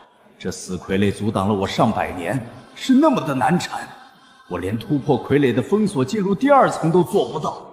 现在被楚前辈如同捏蚂蚁一样拿捏，毫无反抗之力的就被收了。没想到竟然也是丹药，就是不知道没废的有多少。几乎都废了。你上次得到装延寿丹的那个瓶子，是不是也是这种？是的，但是这种瓶子不是很多吗？那边那些也一样啊。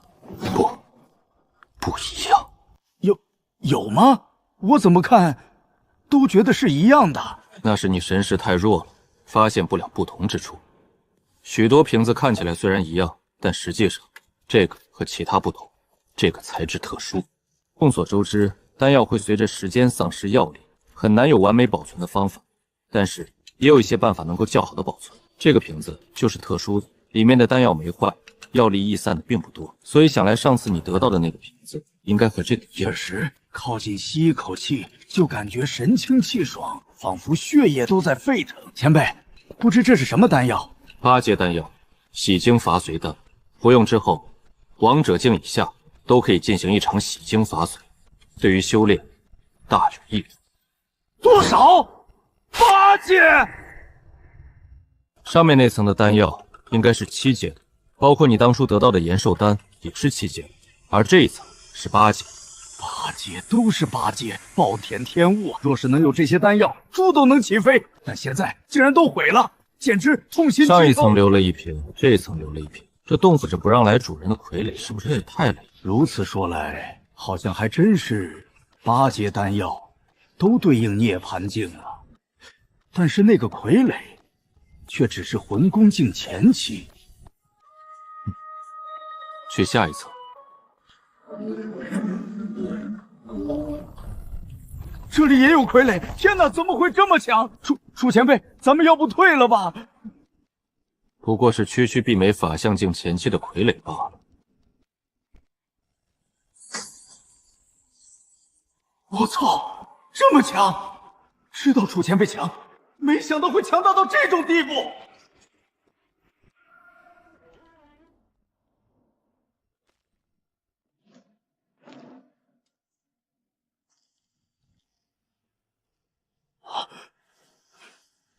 前辈，你看，那台阶中将有人。他已经死了，只是一具枯骨，没有其他通道通往更下了。看来这里便是最终之地。这不科学，没有机关，没有考验，就2个傀儡守护，这和画本里面的洞府全然不同。画本里面的强者洞府不是都有各种考验或者各种关卡吗？九死一生，然后拿到传承。这里有点简单了。万一在这最后关头出现那种残魂夺舍的桥段，所以不得不帮小新组，没错。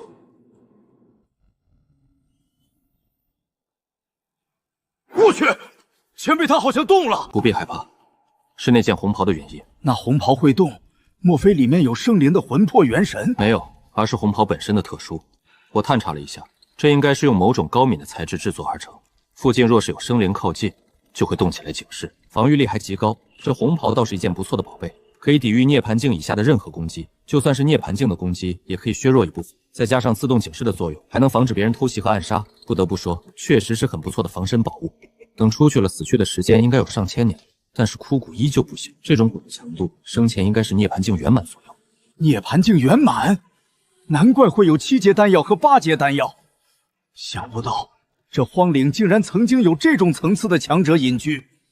此人看起来是炼丹的时候嘎的。等出去了，这些东西都给弟子进行系统返还，又要发波小财了。到时候8阶丹药能升级成为9阶，那件红色的8阶防御战袍返还的能获得一件9阶防御战袍，应该可无视王者境之下攻击，削弱王者境一部分攻击威能。看看储物戒指里有啥：天阶极品功法，天阶极品武技，傀儡必修，震道全集，炼丹师1阶至8阶必学法门。这里还有一本日记，正经人谁写日记？这莫非是此人记录日常用的？多半是了。看看先。我是玄火，今天开始写日记，今天便是第1日。第1日，决定写日记记录我以后的修炼生活。这日记本是我花费1000中品灵石请人打造的。刚开始有点心痛，但是一想到能记录以后，我就很开心。我想过有一天我会死，但是我能以另外一种方式证明我存在过，太棒了！我爹把我抓起来了，记好了的，说我傻笑了几天，是不是撞邪了？我把写日记的事情告诉他。拿灵石做什么不好？买了一个破本本，委屈。第5天，我娘回来了，我又被骂了。第6天，他们又逼我修炼了。我真不喜欢修炼，我爹说不修炼就把我的日记本撕了，欺人太甚，修就修。7天，修炼真辛苦，但是想到能写日记，就觉得都值了。这就是我存在的最好证明。第800天，在外门阵法大比上获得第1。我觉得他们太菜了，都不配让我认真。1001天，外门傀儡大比第1，都是什么乐色，一个能打的都没有。1365天，夺得外门炼丹魁首，无敌是多么的寂寞。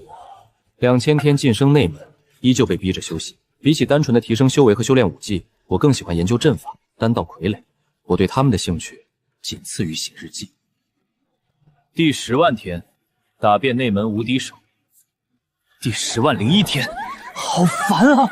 就是一群女弟子骚扰我，我都说了我不想要道侣，我对女人不感兴趣。第12万天，恭喜爹娘晋升宗门长老。第120060天，爹娘出去了，娘的结拜妹妹勾引我，烦。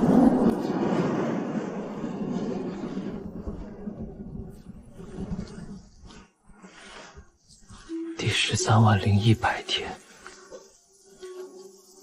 爹娘死了。第130200天，爹娘死之后，激发了我复仇欲望，再也没人逼迫我修炼了，但我修炼的越发认真。第140100天，终于手刃了敌人，报仇了。爹娘，你们可以安息了。此人竟然是世外10宗之一焚天宗的最强老祖，不过他并没有停止进步的脚步，他离开了，去到了更远的地方，多年以后才回来准备突破王者境。他并没有选择在焚天宗闭关，甚至是他这一次归来，焚天宗的人都不知道。他最终选择了黑渊沼泽这里闭关，不过看样子他最后失败了，并且当场就死了。这就是一位活了1000多年的涅槃境圆满修士的一生。此人也算是精彩异业了，最终却未能踏入王者境。好了，我们离开这里吧。说好了给你1成的，这里有功法武器，还有其他。不要了，前辈，我不要了。你确定不要？不要，就是再有天阶功法武技，那也是跟焚天宗有关系的，我是真的不敢要。真不要？真不要。那行吧。那这颗八阶洗精伐髓丹给你。那就多谢前辈了。这次也是成了你的结。你既然不要其他东西，那么本座便给你一个许诺：他日你若是有事情无法解决，可以找本座。本座若是有空的话，可以帮你出手一次。多谢前辈。行了行了，先离开这儿吧，我去找弟子们了。我要带他们回天运宗了，你就自己回皇城，可行？行的，前辈，前辈慢走。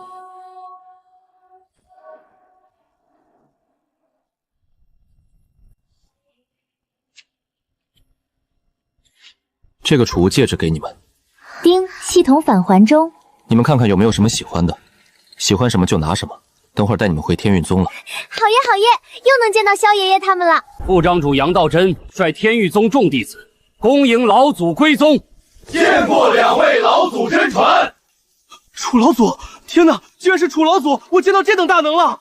真的是楚老祖和他的2个弟子。等等，还有另外一个少年是谁？萧燕，那是萧燕，他是当今逍遥王的儿子萧燕。我去皇城见过此人，他不是已经废了吗？为何会跟着楚老祖？这位也是本座的弟子，名为萧燕。见过萧真传。见过萧真传。什么？萧燕他成了楚老祖的弟子？这怎么可能？他不是废人一个吗？三师弟，他们以为你还是废人呢。哼，废人2字，说实话我都听习惯了。不过现在我可不想再有人这样说我了。师尊，弟子想要去证明一下自己，让他们知道弟子已经不是废物了。去吧，我的弟子岂能让他人嚼舌根？我不被人叫废物。想拜入天运宗的，本座给你们一个机会。楚老祖斩杀了千叶道人，得到了筑基灵液，但就算筑基灵液能让萧炎升道呢，恐怕炼体境后期都没有吧。不管了，感觉这是一个机会啊！这可是楚老祖善心大发，机不可失。我不想浪费时间，你们一起上吧。宁元境圆满，这怎么可能？不是说他是废物吗？你管一个16岁拥有宁元境圆满修为的少年是废物，那我们是什么玩意儿啊？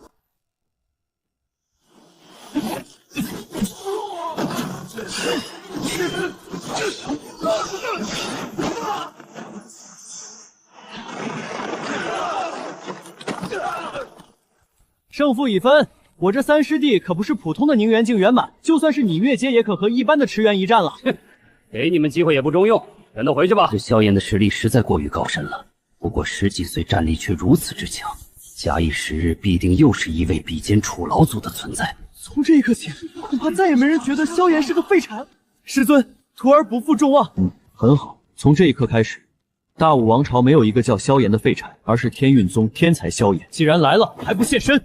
看来本座来的正是时候啊！竟然见到了这样一个天才。宋青宗的宗主后面，他们从哪里找来了这个强者？不错，前段时间老祖展露实力，嘎了青木宗一些人之后，青木宗其他人都连夜跑路了，就连青木宗剩下的家产也被天域宗卖了。而现在青木宗的人竟然回来了。魂宫境的强者若是交战，苦了我们啊！神仙打架，凡人遭殃。亏得你们还认得本宗主，你们可真是害苦了我们啊！现在我青木宗游历多年的前辈归来，魂宫境圆满的修为，你们见过吗？恐惧吧，接！从今天起，该灭的是天域宗。那个小子，本座惜才，你若是愿意拜在本座门下，本座可以考虑放你一条生路，否则你就跟着天域宗一起覆灭吧。老东西，你也配？此人连师尊收服的傀儡都不如，竟然敢在这里大言不惭！哼，就是你把我青木宗逼到绝路的，你可知？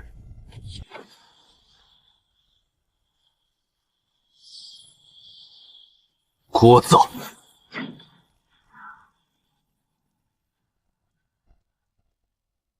气度倒是不错，可惜实力差了点。储物戒指倒是不错。谢谢师尊，谢谢师尊，谢谢师尊。怪不得大师兄说师尊向来出手大方阔绰了，这是得到什么都直接丢给他们。师尊是我的再生父母，我定不会让师尊失望。将来谁要是对付师尊，就先从我萧燕的身上踏过去。丁，恭喜宿主返还奖励。发生什么事了？青木宗的余孽带了一个他们青木宗回归的魂宫境圆满前来复仇，被我秒了。拜见老祖！什么？青木宗魂宫境圆满死了？但是话说回来，你现在到底是什么实力啊？魂宫境圆满也可以秒杀，真是太离谱了。一般般，也就能打死法相境的样子。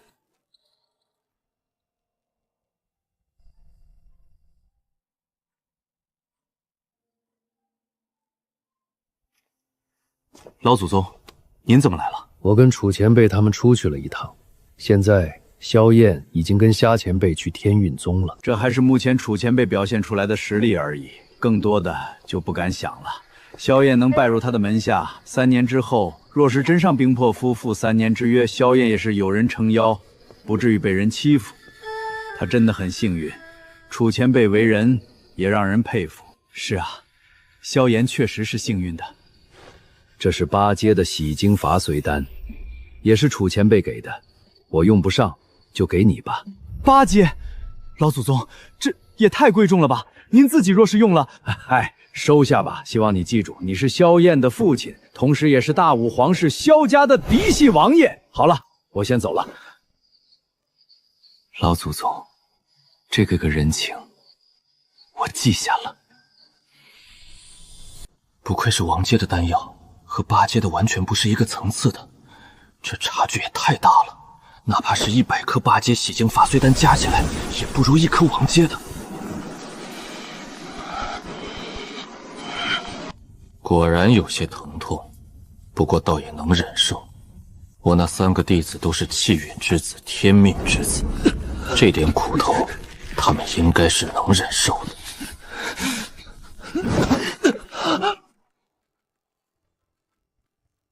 不错不错，虽然境界没有突破，但是体魄最起码强大了1倍，杂质也排出来了一堆，那就继续第2颗。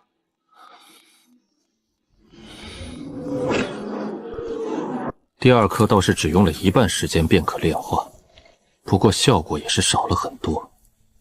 看来洗精伐髓到一定程度之后就没有什么效果了，就没有什么效果了，服用再多也没用。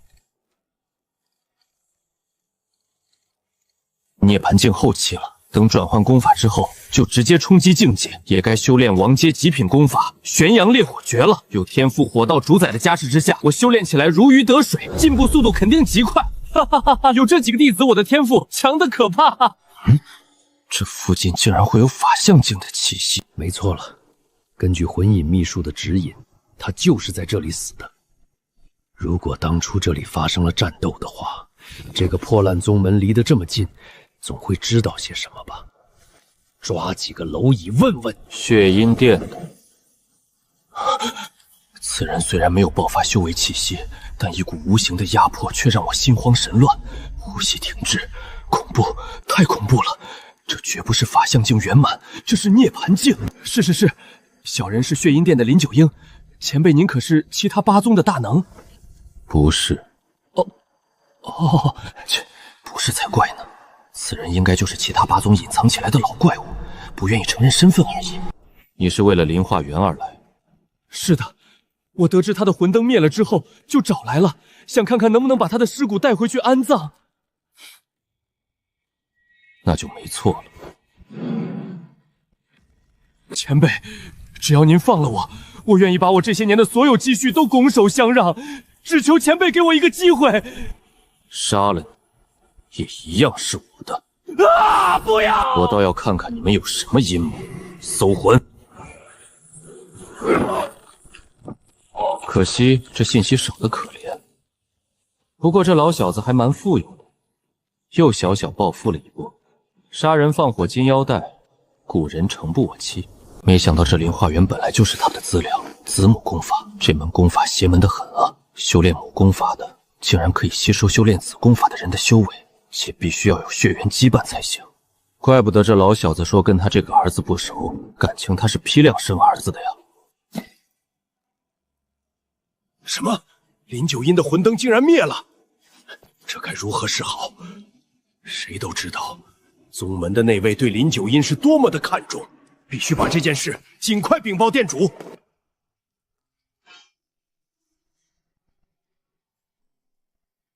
何事？禀店主，前段时间灵化园的魂灯熄灭了，前几天林九阴出关就前去为灵化园报仇。然后刚才林九阴的魂灯也灭了。哦，林九阴竟然死了，有点意思。行了，你下去吧。是。林九阴死了，这下那老家伙要暴走了。不过到底是谁杀的他呢？这不是打我血阴殿的脸吗？那老家伙也真是的，还在吸孙子。这次出关，怕是能达到涅槃境后期。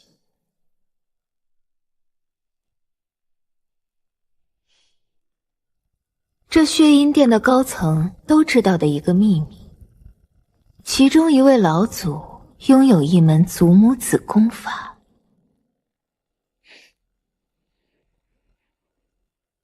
子服母，母共祖，极为恐怖。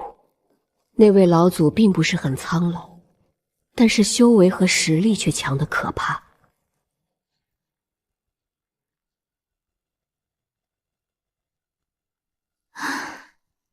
罢了，他家的破事就等他出关了他自己解决吧。这事情真是越来有意思了呢。原本以为需要2天半才能破境，没想到竟然提前了。看来我还是太小瞧我自己的天赋了。哈哈，果然，当达到了某个临界点之后，修为水到渠成的突破到了涅槃境后期，并没有太大的难度。这有了众多天材地宝，突破起来就跟喝水一样简单。之前吞服的3颗王阶洗精伐碎丹，也增加了不少修为。还有这功法，不愧是王阶极品的玄阳烈火诀，哪怕仅仅是修炼入门，威能也比把天阶极品功法修炼到圆满还强大。看他们3个，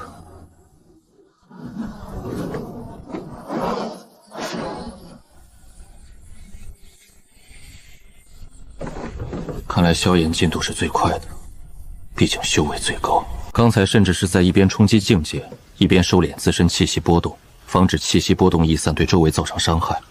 一直这样也不是个事，看来有时间得研究一下阵法了。若是布置了强大的阵法，就可以更加安心的修炼了。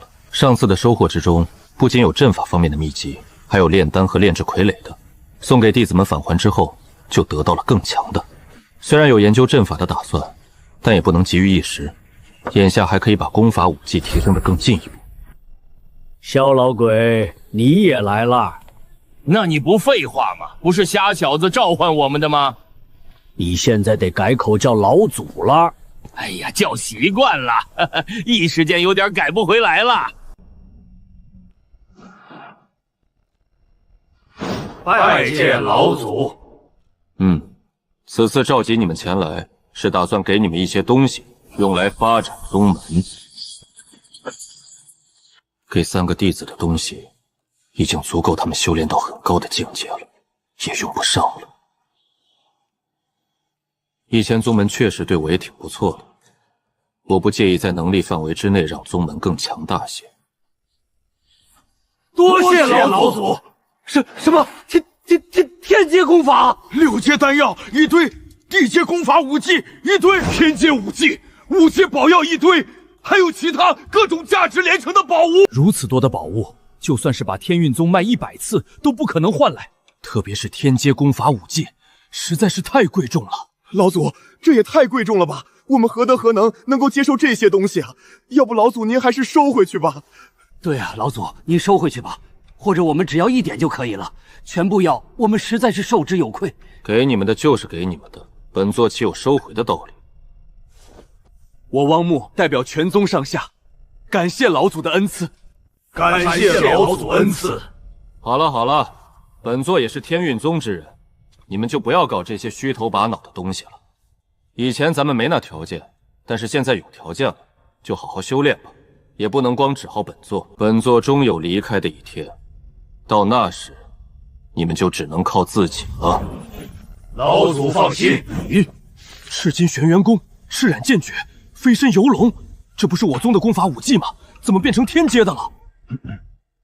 这功法武技是本座根据宗门的那些推演出来的，同出一源，你们之后修炼起来也更加容易。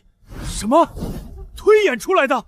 推演天阶功法武技，老祖已经强大到如此地步了吗？简直恐怖如斯啊！好了，东西给你们了，怎么用你们就看着办吧。萧老，陪我走一走吧。唉，这明明没过去多久，可是这段时间却让老夫有种经历沧海桑田的感觉。这一切变化太快了，有些不真实。还记得几个月前我也是在这里说的那天是宗门收徒日子，如今早已今非昔比了。确实，对于我们这样的一个大陆边郊角落的宗门来说，确实太骇人听闻。是啊，从一个玄丹境中期到了现在的涅槃境后期，跨越了整整4个大境界。这丹药给你，服用之后可以洗精伐髓，或许可以让你更进一步，多活几年。这是什么丹药？难不成是仙丹？我倒希望它是仙丹。萧老，我还得感谢你当年的照顾。以前我父母外出的时候，都是你带着我修炼，帮助我挺多。自从我父母去世之后，你更是把家底几乎都掏出来给我修炼了。这份恩惠我记着，虽然我速会觉醒晚了，但是人情一直在的。你父母与我都是好友，他们出了事，留你一人我也不放心。我也没有孩子，当然视你为己出。如今看到你已经变得这么强大，老夫也很欣慰。好了，萧老，那你尽快炼化吧。有什么事情尽管去找我，我就先走了。哎，这臭小子连推辞的机会也不给啊！不管怎么样，这小子终究还是他，这人品错不了的。罢了，就成了你的情吧。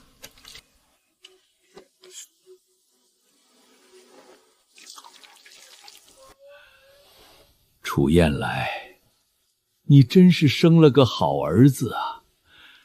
你们在天上也不用担心，他很优秀，未来不可限量。不错，江毅的修为已经达到了宁元境后期了。江瑶和萧燕也有突破的趋势。等他们把洗精伐髓丹都全部吸收了，每个人的修为都会提升。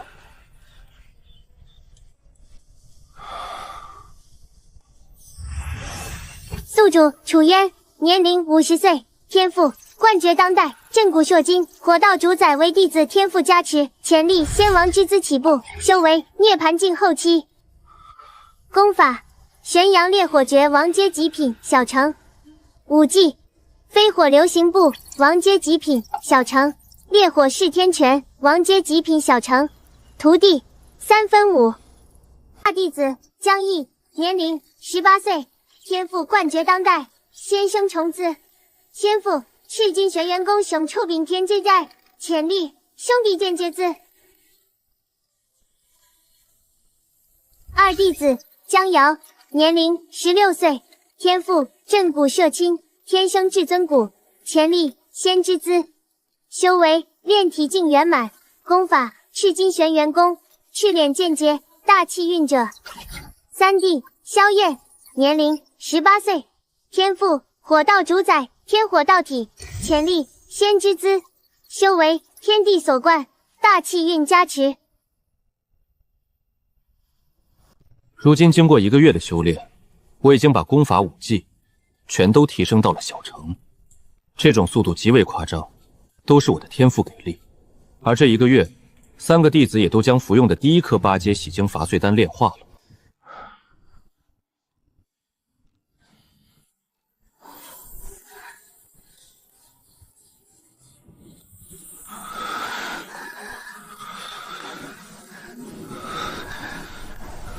修为都提升了不少。萧燕最先炼化的，此时已经在吞服第2颗。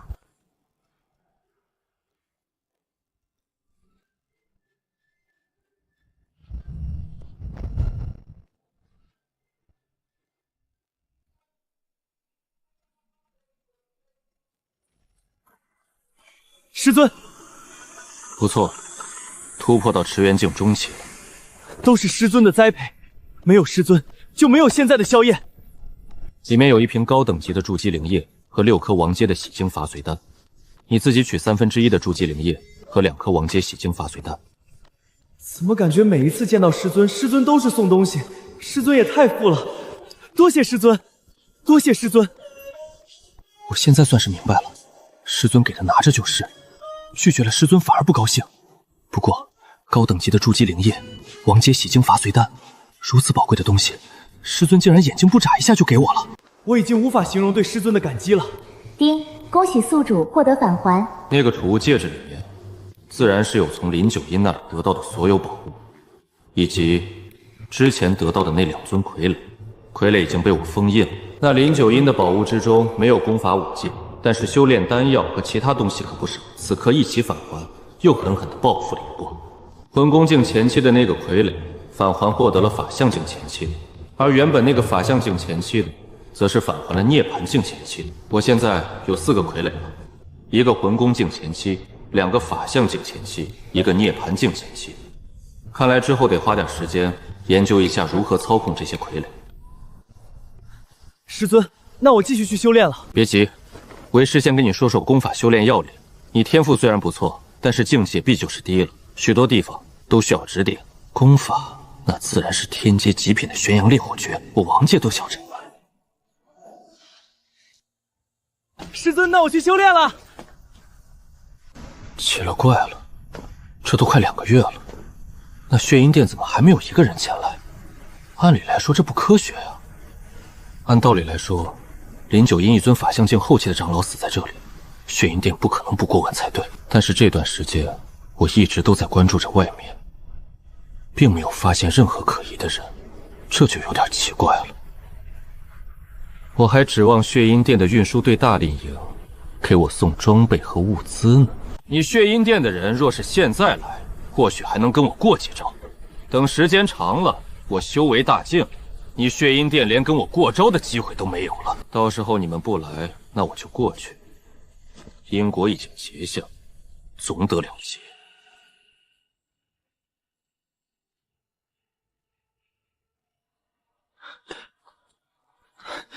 师尊，不错不错，这次闭关又有精进，池元境前期了，还得多谢师尊。这是一份筑基灵液和2颗王阶洗精伐髓丹，为师这2日再指导你怎么修炼功法。那师尊，我去修炼了。师尊，还是外面的空气要甜一点。不错哟，进步很大。我可努力了，不过感觉过去了好久，都快憋死我了。来，给你奖励，这是筑基灵液和王阶洗精伐髓丹。哇，这2种都用过，但是感觉比之前那些还要厉害。谢谢师尊。你喜欢修炼吗？喜欢。为什么喜欢呢？因为修炼就可以变得很厉害，厉害了就不怕别人欺负了，也可以想吃什么就吃什么。以前和哥哥一起的时候，就是因为不厉害，所以经常被人欺负。哥哥好几次都是因为食物和别人打得头破血流的，如果我厉害的话，就可以帮到哥哥了。但是现在在这里，已经没人可以欺负你了，而且也不缺吃的。你还是想要变得厉害吗？我喜欢这种变得厉害的感觉。师尊，你看，好好玩。喜欢修炼就行，这样最起码不用逼着去修炼。好了，过来吧，为师给你烤肉吃，也教你一门厉害的功法。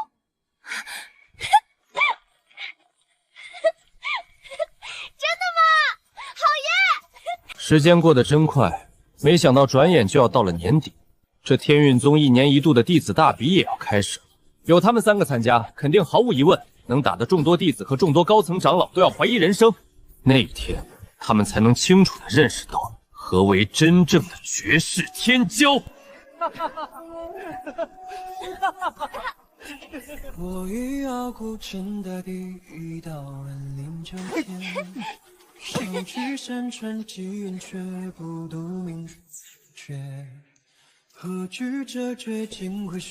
亲、母亲，你们在那边过得还好吗？如今天运宗也算是一方强宗了。如今我也出息了，成为了天运宗的老祖，还收了3个弟子。我打算年后带他们出去历练历练，下次回来还不知道啥时候，祝福我一切顺利吧。出去历练的日子也该提上日程了。这8阶以下的阵法布置起来已经没问题了。一名优秀的傀儡师，一定是集炼器和阵法于一身。